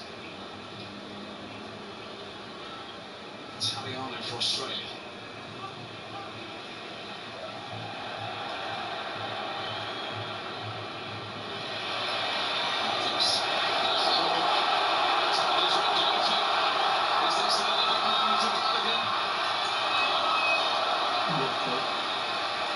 Well, you have to credit the Australian defender to cut it. Great ball. First touch is okay, and the second one lets him down. Gets it stuck under his feet. The confidence he's got at the moment, you expected him to just get away and score comfortably, but the second touch was poor from him. Might not be that he needed the second touch, probably could have took it after the first one, but he had time to take the second if it was better. Just under-hit it, gave the defender a chance to get back. Fourth corner for the United States, everybody back for Australia to defend it. Which they managed to do in the end, Nkunda.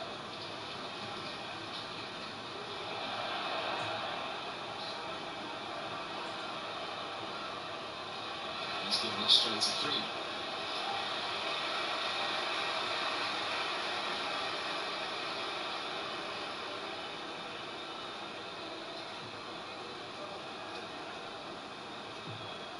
Balogun's on the move, and he's been fouled. Suter for company. Now Chakati. Another corner. Great little run by him again to that inside right channel.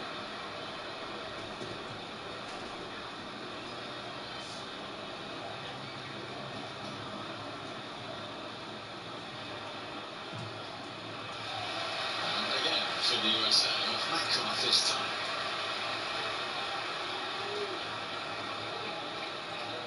Australia haven't had an attempt since the 12th minute. He's made the 2 substitutions, but it looks like the system's still similar. 3 substitutions, I should say, and still playing a back 5, still defending. Defending again here from the RSC corner. Clash of heads. Shakati came off worst.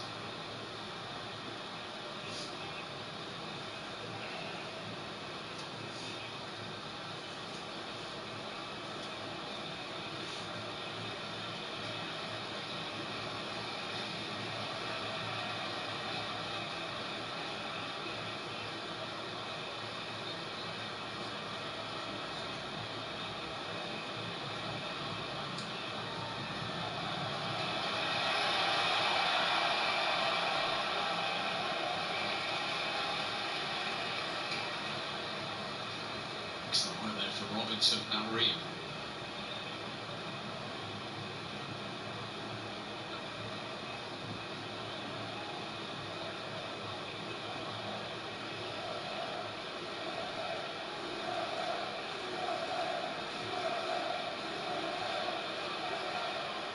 McKennie all the way through on that occasion.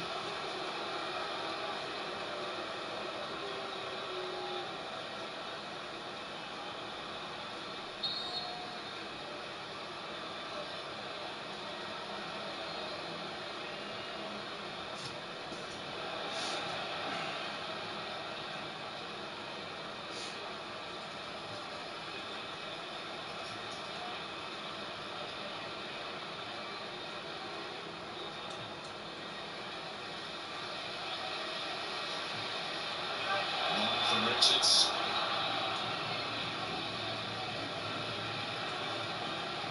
Stop putting your celebrity friends on the screen. I know, yeah, it's getting a bit much, isn't it?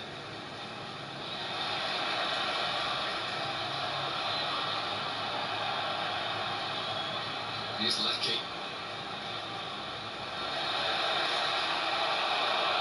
That's gone Australia's way.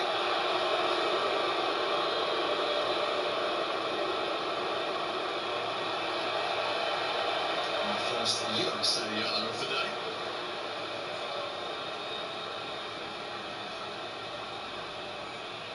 Actually wins the ball as he nudges him in the back. It's a bit of a harsh yellow, to be honest.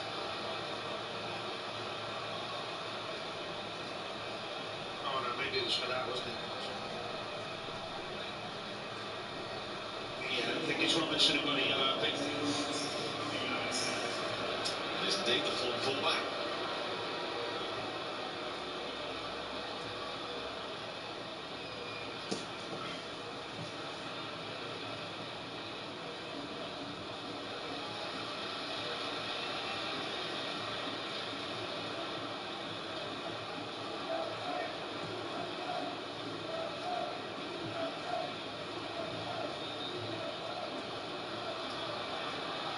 Taniari kicked that in, but headed it straight to Pepper.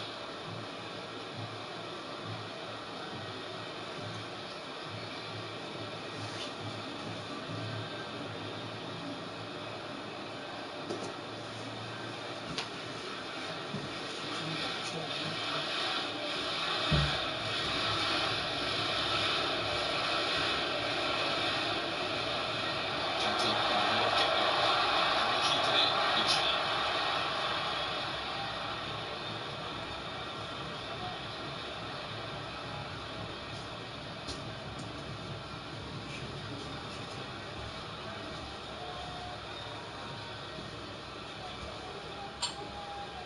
Freeman.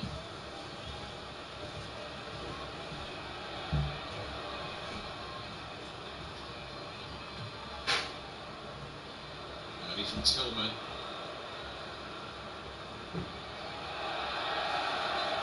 Goal kick.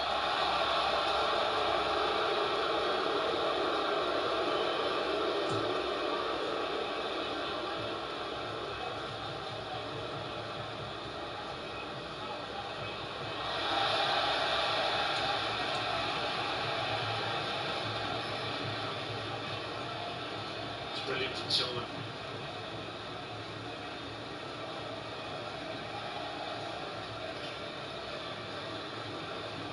They don't carry any passengers all at it without the ball, all on the same page.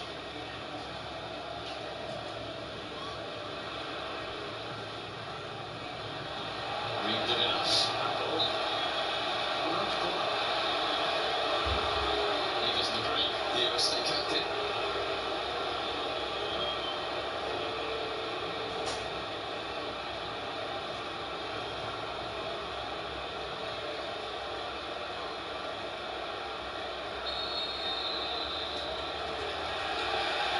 He must give a handball. No, he's given a goal kick. Given a goal kick. Well, come off Aaron isn't it? Been the right decision. Problem on the far side. One of the Australian players seems to have an injury. It's one of the new rules, incidentally. It's Lecky. But they were able to check quickly and correct the wording of the corner. As you rightly say, Matthew Lecky on his 81st international cap and his 4th World Cup is down. Feels like the VAR decisions are made quite quickly. They've gone quite well with them so far, I think, with the games we've done.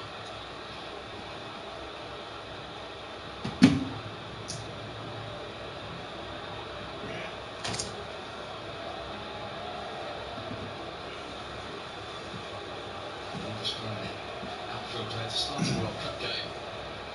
It never looks good when you're stretching your hamstring this early in the game, does it?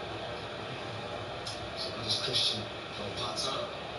Does his football in Italy with Sassuolo.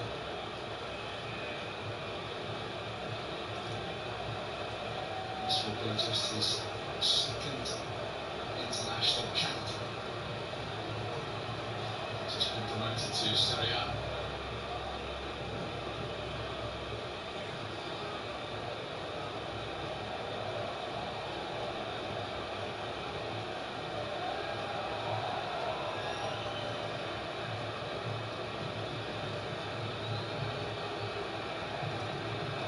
It's a shame for Lecky, because if it is a hamstring problem, likely he's going to be back for the next game. You know how that feels, don't you, after running across that road, that busy road earlier? No jog on. I was concerned about you popping your car off in all fairness.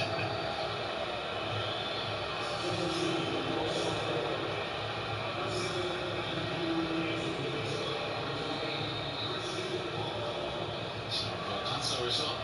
Just a second ever cap, as I say, made his debut at Roma under Jose Mourinho.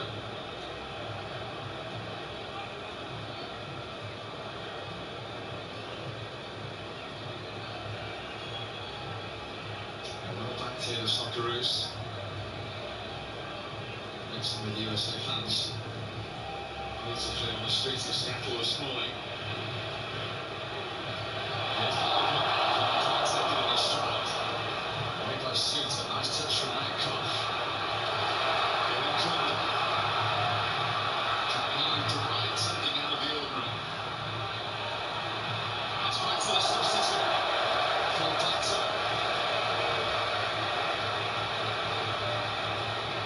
It's a great chance. Should have done better with it. Left back, scooped over the bar. Poor finish.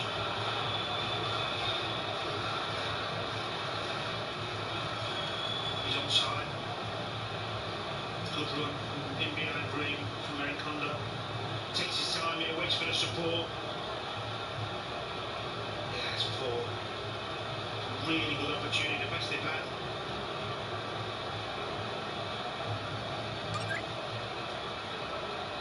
Just managed to see him leaning back.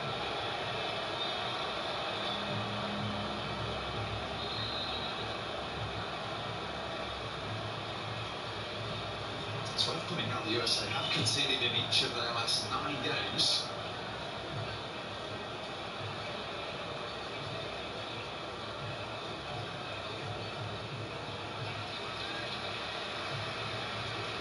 Well, you would imagine the hardest test for them will come in the last game, especially after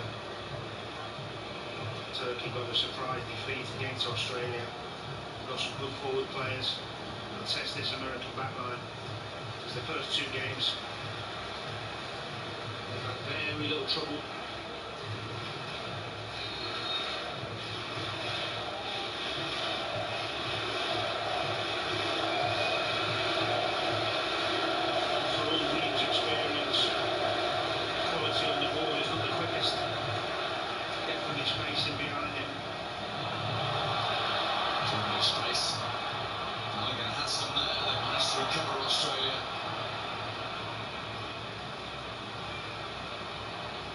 Here's Cross.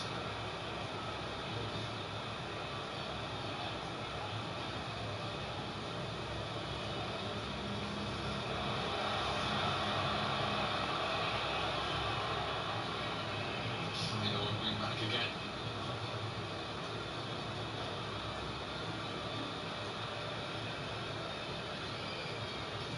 Saw the pace there of McKennie and Freeman sprinting back there to double up, pushing back towards his own goal, because he had a yard or two on them as well and they still caught him. Metcalf overhit it. It's just more evidence of the obviously the better quality, but the physicality. Just too powerful, too strong and quick for this Australian side.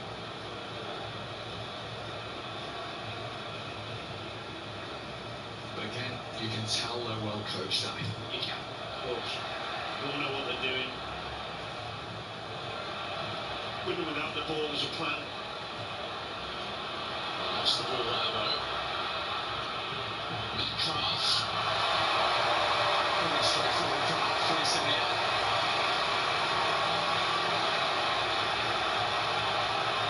Poor clearance, giveaway, mistake.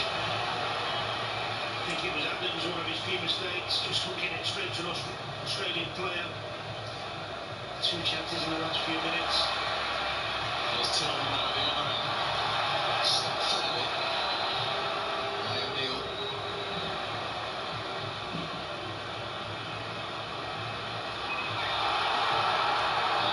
Anaconda down under the challenge of Richards. German referee unmoved.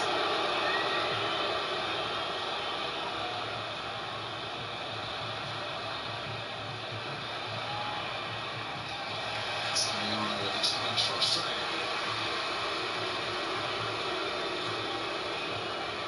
Yeah, this is the incident. You can see he's not looking at the ball.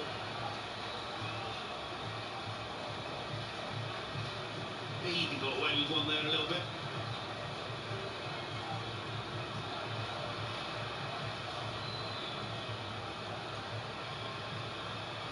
That's good play. Well, Tata. Appeals the referee. At least he was positive there. Trying to beat people, trying to make things happen. They have to be at some stage, Yeah, Australia here. Yeah.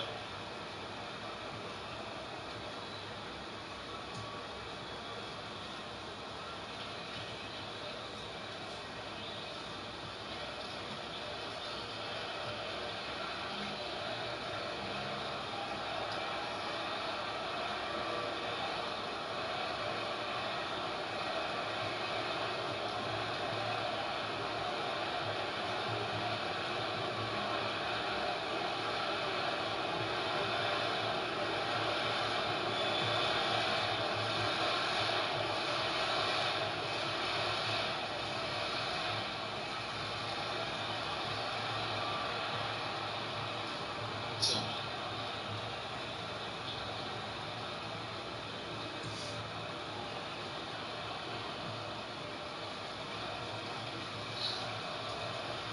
Adams. He was actually the USA captain in Qatar 4 years ago, where he played every minute.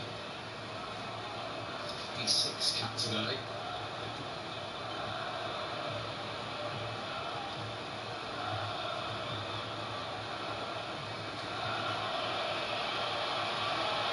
Too strong for Robinson.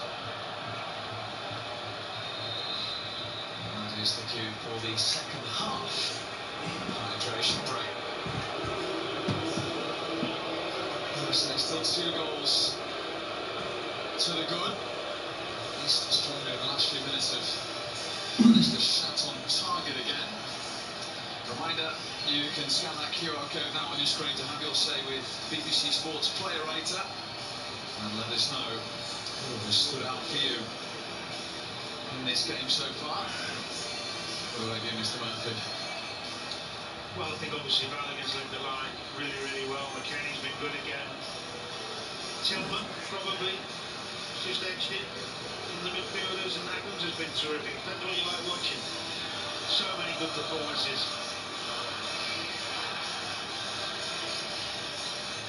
So Pochettino want that clean sheet as well.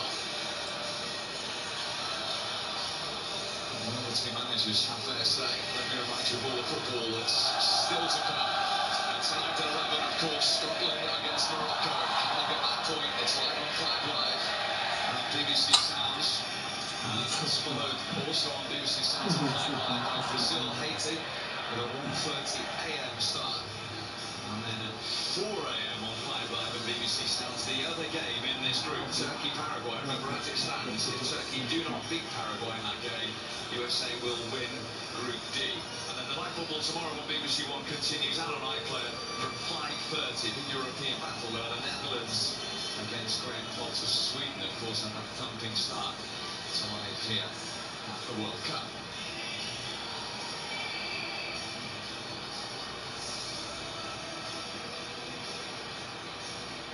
No real signs yet of Australia asking USA a question.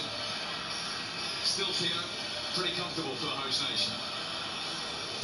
Yeah, it is pretty comfortable. However, for me, they're a little bit more aware of the danger of Irankunda coming on. There's that early break, Portsmouth, the shot that was just glazed over. However, that was the danger, and that was the disappointment also of the game. That outlet. And look, it's one of those games where it could kind of fizzle out for the Americans to reserve energy, maybe keep a few players at peace. But look, Australia have to continue to do that, continue to be in those habits, and to create space for Irankunda to obviously expose the defence. But you can clearly see the Americans are definitely aware of him. So I think that's a bit of a mistake from the manager from the get-go. Yeah. And this is so much, Ben, and we keep repeating ourselves, but we're just going to convey it to you just how much this host nation have got involved in this. Oh, this is a step up from the opening game that we did in LA. There's more excitement, there's more energy, there's a belief that they can go far. They're just so excited. I mean, it's a far cry from what I anticipated it being, really. And the team deserve credit for it because they're the ones that created it in many ways with their performances on the pitch. Yes, you can question the opposition of the two teams that played, but they've been brave, they've been on the front foot, they've been creative, they've made things happen, they've scored goals. And now they've set themselves a high bar. And also when we were talking to some of the locals, 10 years since USA played in Seattle, they haven't had the opportunity without travelling of watching their nation. And they've got it today in a World Cup. And at the moment, it's a winning one. Last time they played here in this city, they beat Ecuador 2-1. This is a step up from that as well. And there's a manager setting the tone, and the supporters responding.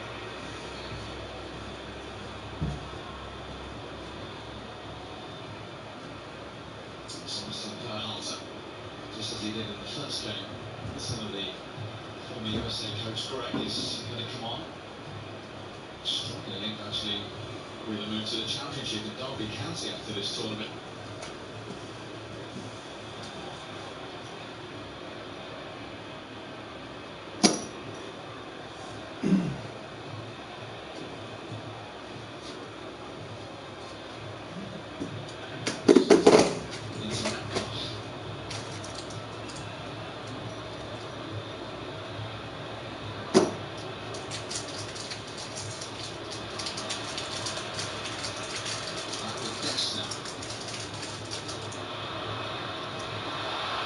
Adams winning the challenge and the second time.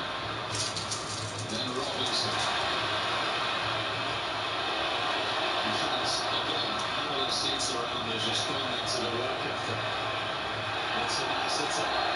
Foul on the ring in the end.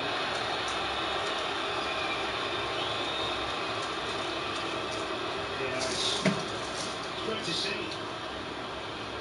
The energy and the effort, the tenacity of this athletic American side being appreciated.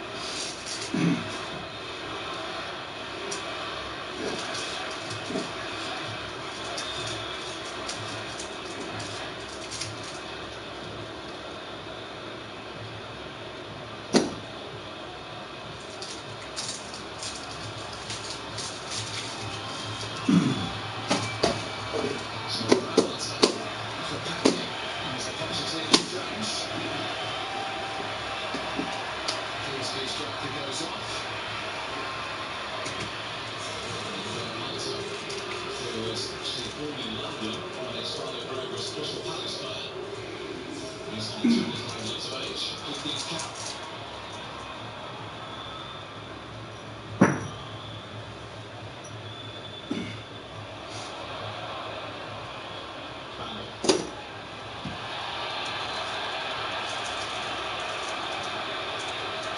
Not been able to handle him, have they? A strong boy. Protects the ball well. He's got a good all-round game.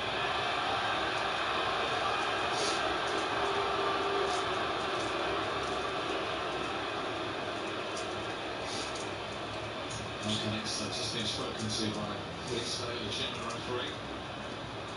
Done well, the ref.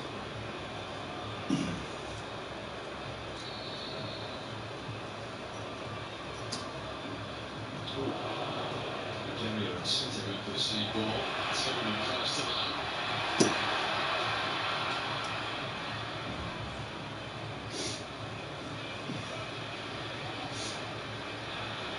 Bernhardt. Boss with the interception.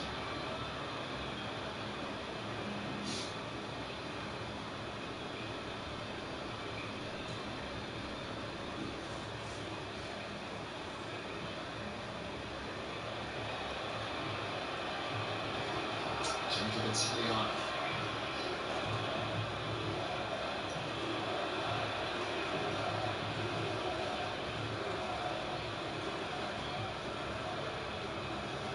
Alpata.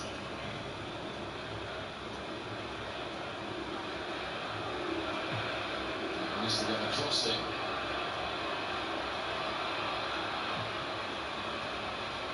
Balogun can't get past Garrier. Richards with a headed clearance. Two good crosses into the box. First one from Valpato did well actually. Nice bit of skill, whipped into a good area. Only a couple of bodies in there though.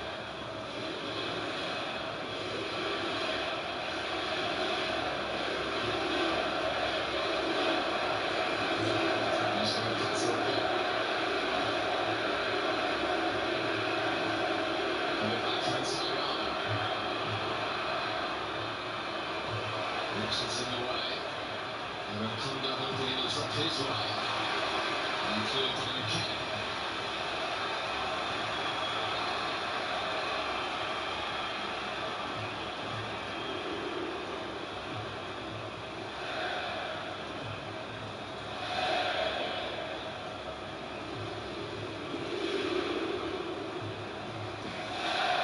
I think looking at handball there, aren't they? Yeah.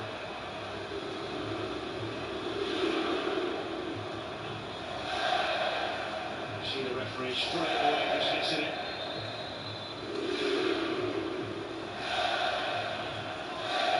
Australia are going to bring on the vastly experienced Jackson Irvine. Peninsula. 33 now.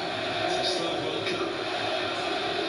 This one's Black Albion's record signing. And the Scotsman covered it with Ross County. Now.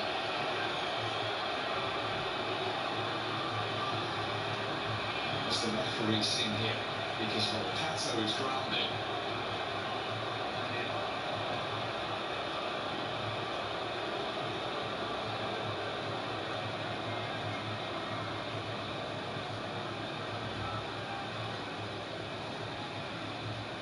What the next time?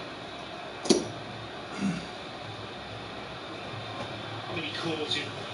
Slight brush with the left forearm, if you like.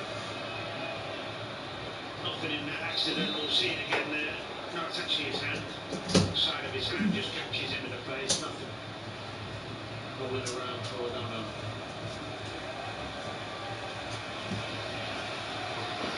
I've said it before, but always find it bizarre when you get a tap in the face how your legs stop working. What's that all about? Takes more than that for your legs to stay alert. I know what players do, because they're trying to stitch up the other players, yellows and reds, and just don't like to see it. It's Balogun for an Australian corner. Third of this match.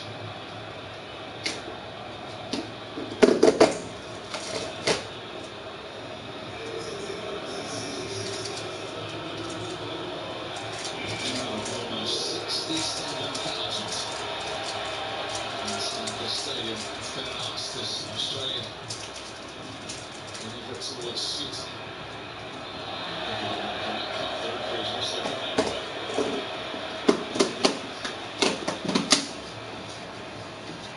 Freeman grounded.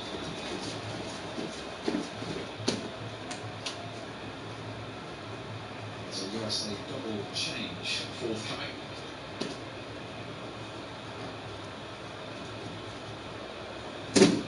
Foul by Suter.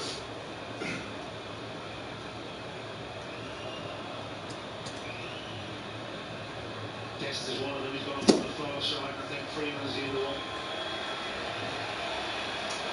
And there's Joe Skiles. Josh Mönchengladbach. Oh no, Robinson.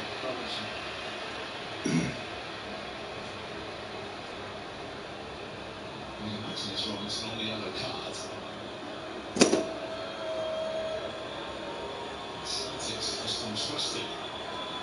They did actually put the 6 up, that's why Freeman's over. Anyway, that's Sky. Trusty is also on.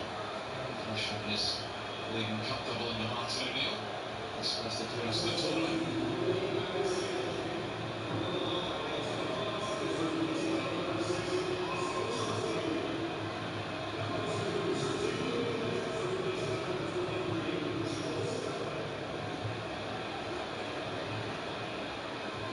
Sensible substitution for Anthony Robinson on that yellow.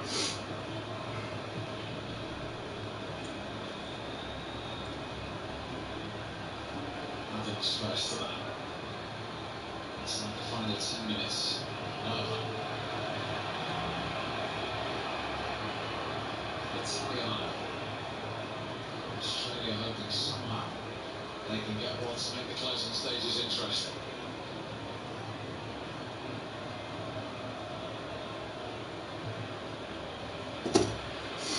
Bernata. Goss.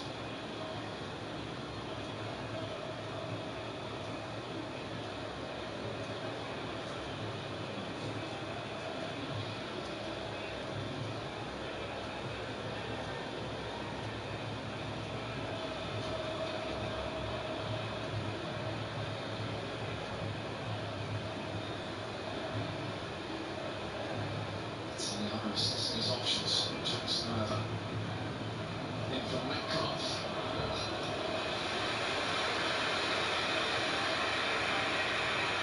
Good ball. Into a great area.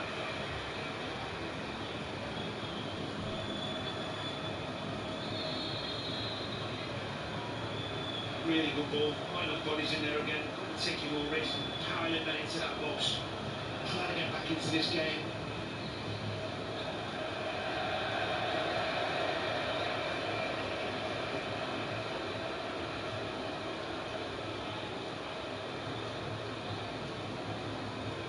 Australia will head to San Francisco after this. So it's Paraguay. Six times needing something from that game.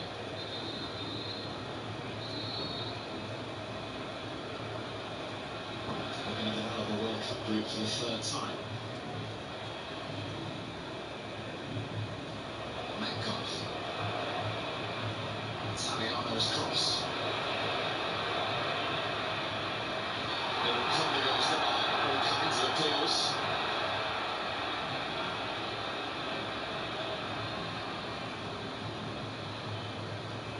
Italiano. Better numbers in the box there. It's all a bit scruffy now, but better from Australia again. Higher up the pitch, getting some bodies in the box. Another. Rips it across Australia. With the corner.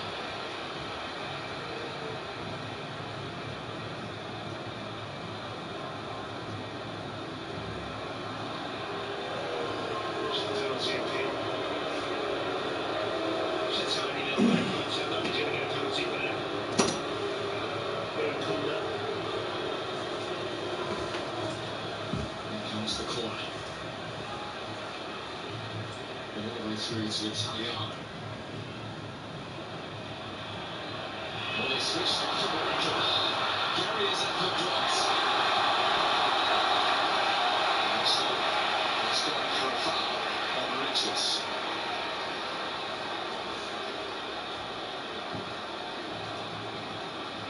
Gave that late. What block from Adams though from Guerrier.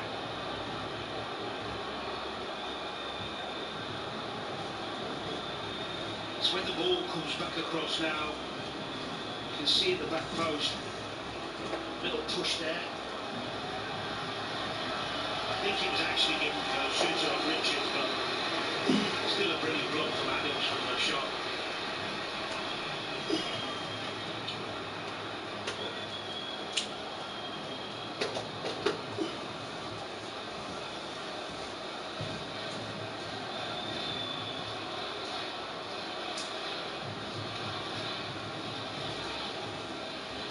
Until the last 5 minutes of the 90.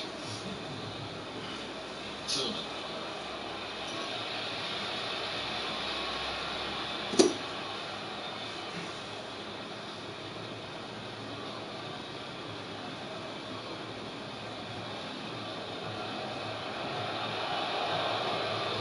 Trying to put Matt Fleece under pressure.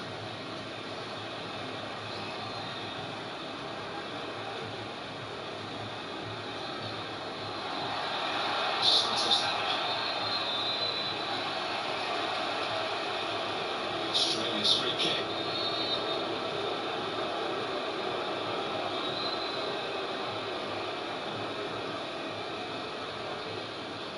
Americans have lost their rhythm a little bit with all the substitutions. Caused them protecting as well as the minutes go by, just dropped it in a bit deep.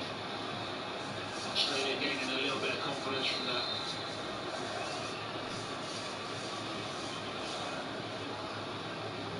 Floated in towards 2-3-1 ahead of Richards away.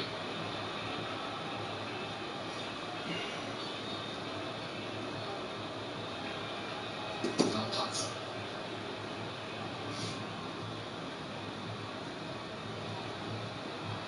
Alvarez trying to return the favour. Italiano got it in. Richards watched it all the way. And couldn't get over it.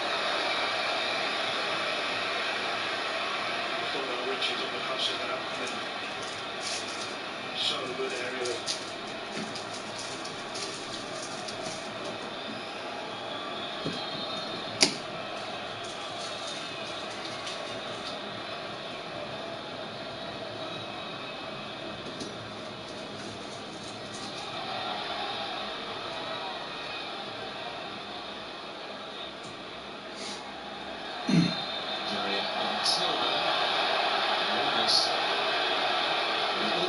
Suter and Balogun,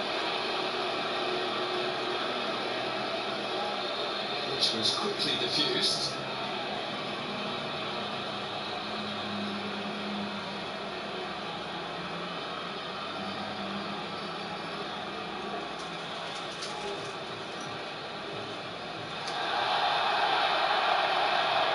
That was a good picture.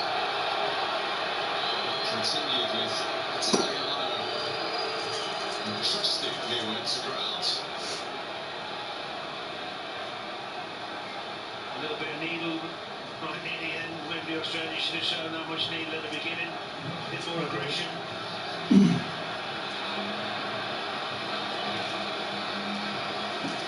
Yeah, can't have been brandished there. Three of them in one go, wasn't it? Yeah, it was triple wave, wasn't it? German efficiency. Yeah, look coming together. Two calls and a submission. Oh, Balogun's smiling. There's nothing going on there. I don't know why they've got a yellow in. I think Italiano was the third to go in the book at the end of all that.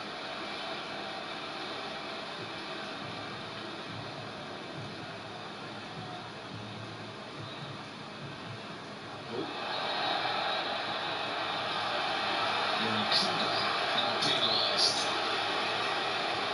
Trusty. A little petulant end to this game.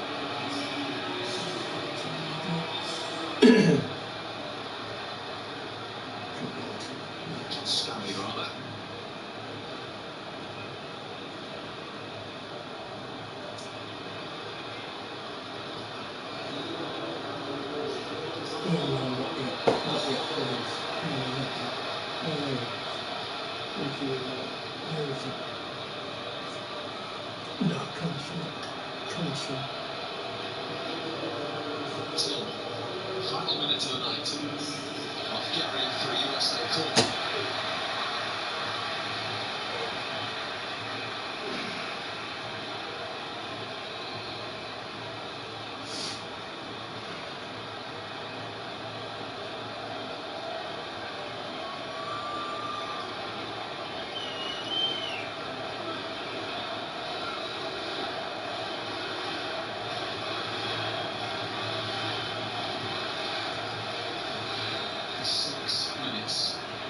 Time as the corner goes short.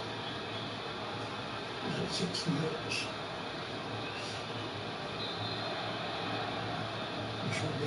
Really enjoyed watching Tillman in these first 2 games. Plays really free, he's got skill, creativity, works tremendously hard, good all-round midfielder. It's really impressed me. Former German under-21 international. Actually, his birth is the American father that swayed in the USA's way. Kunda into Italiano. That wasn't what Australia required.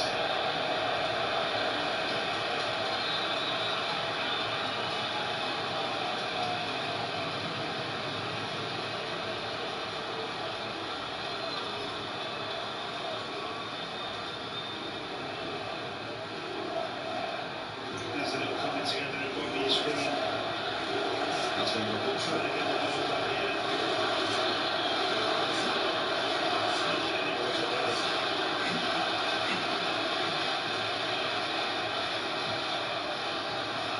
They have a spot throughout the game, creating a wonderful noise. The team have a stranglehold on Group D. And remember, if Turkey do not beat Paraguay later, the USA have won Group D and they've guaranteed a time against the third place nation, which will be in San Francisco on the 1st of July.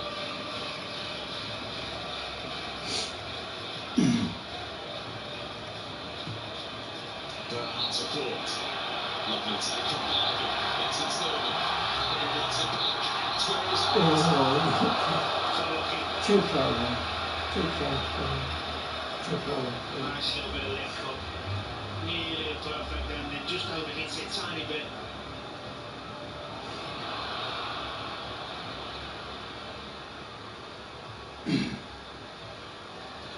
Kunda. Stopped unceremoniously by Richards, who knew what was coming next. I'm not sure he needed to do that, really. Waste a yellow card on that. He's got the pace to get back. He had Ream and Adams covering him as well.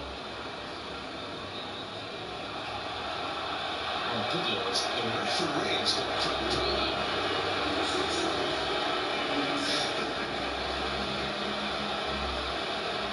Oh dear. He's down like you running for the plane the other day. Yeah.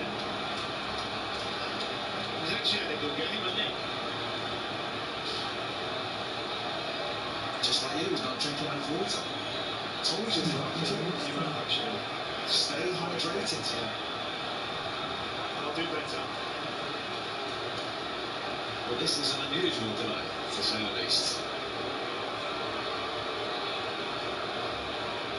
I mean, we've done a lot of tournaments, we've been a lot of games. I'm not sure I've seen a referee with cramp before.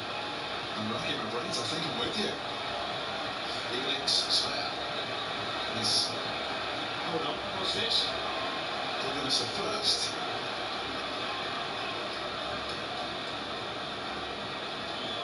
Is that rum and coke? Whiskey chaser?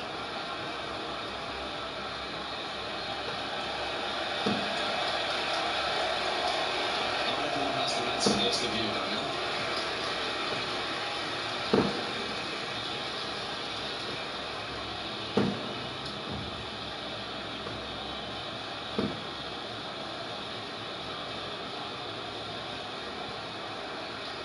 Haji Wright is going to get a very brief taste of the World Cup along with Gio Reyna in a moment. He's concludes Rouge.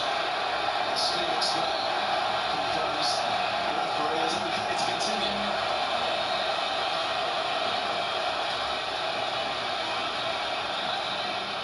Australia take that free kick.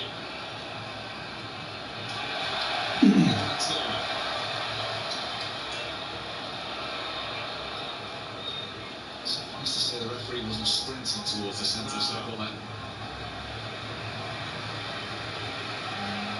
I think the good old bucket sponge would have been better for him. A bit of cold water on those calves. Well, Pato's ball in is a harmless one.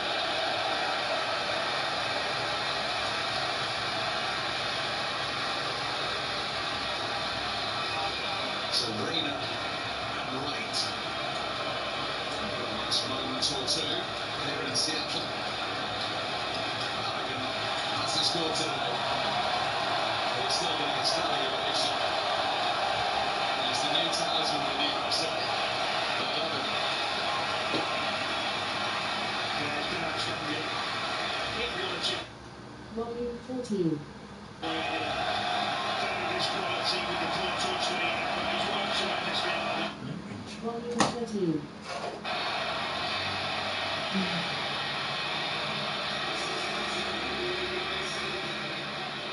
think Reina's probably disappointed John a little bit earlier after his terrific goal in the first game.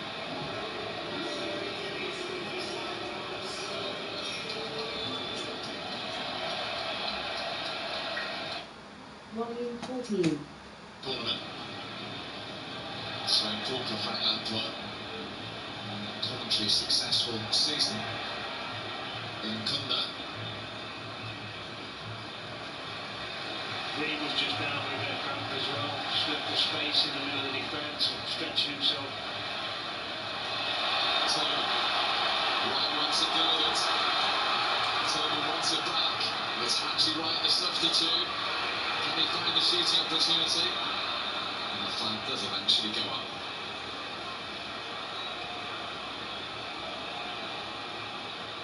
Just wonder whether Tani Popovic will go to bed tonight and regret not starting here in Kunda. Possibly, yeah, that's the calls the manager makes. Obviously thought maybe he'd go a bit more defensive. He played wide players who he probably thought would defend a bit better, be more reliable. But they lacked any penetration or pace, didn't they, early in the game? And they haven't had much in the second half. He has made a difference. He's definitely helped them since he's come on.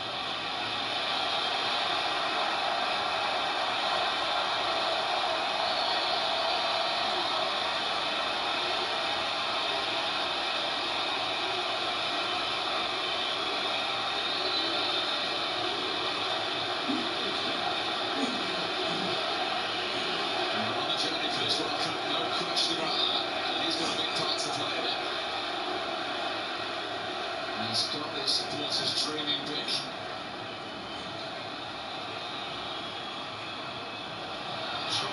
Tillman, Hatchie Wright bursting into the area.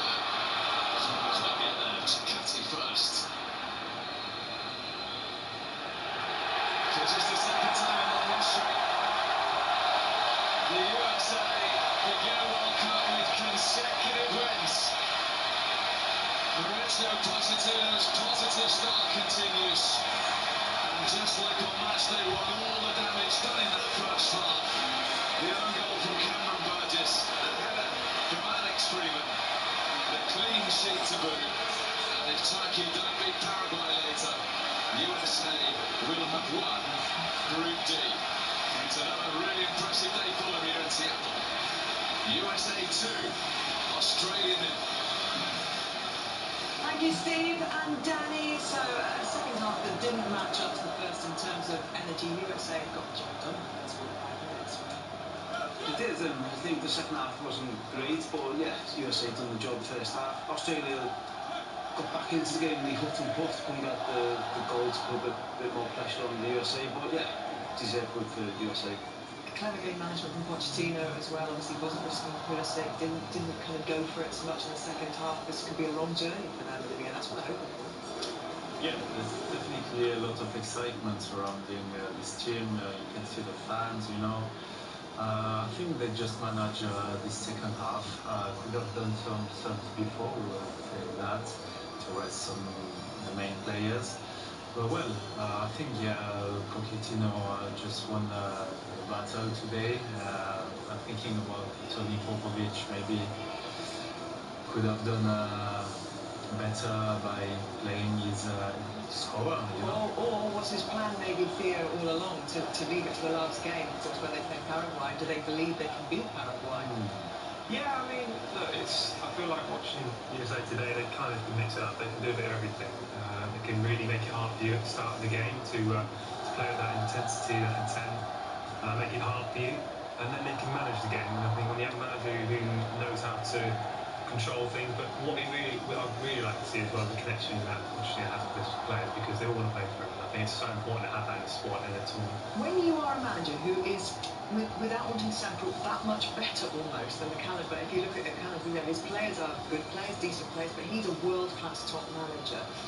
That's so important, isn't it? That ability to be able to connect and bring them something that they believe in themselves. They can go that extra mile. And some of those Premier League players look like different animals out there today. It is, but that's a huge pressure as well. You know, you're the host nation, one of the host nations, so there's a lot of pressure what comes with that. And obviously the US fans, a lot of them still need convincing. The soccer, if you like, is the sport to be involved in. But Pochettino there, he looks so happy, he looks like he's enjoying it, the players look like they're enjoying it, and then players will know the expectations of the manager, and that has certainly shown in the first two games. So important for them to get off to that winning start against Paraguay, to back it up against an Australia side who won their first game 2-0 and looked quite impressive and were able to defend so well against Turkey. And then for them to go back to LA for their final game and really just manage this group, Olivier, it seemed to give it ease. Yes, I think finishing top of the group would be amazing for the USA. It's always nice to see a host country going far in competition, but then you never know who you're gonna face. Like your best turn, you know, you can play maybe Canada.